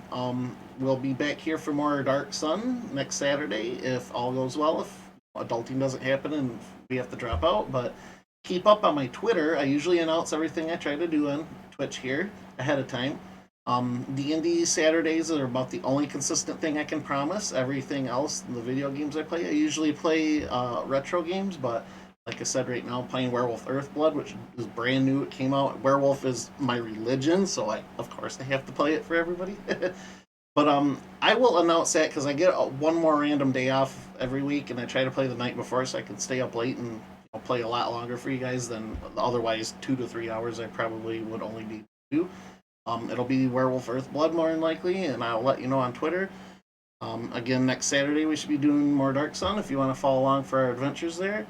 Anybody have any questions or anything about our campaign? I'll be more than happy to answer them on Twitter or private message or anything like that. But I'm gonna head out for now. It's getting kind of late. I'm probably gonna settle down to bed pretty soon here. I'm a first shifter, so staying up late's kind of hard for me sometimes. But I was totally engrossed tonight. I could have gone longer. I'm not gonna lie, but I don't want to push our DM because I know he's been really busy too. So anyway, I'm gonna quit babbling. I'm gonna go ahead and head out, hit the dusty trail. Thank you everybody for joining tonight.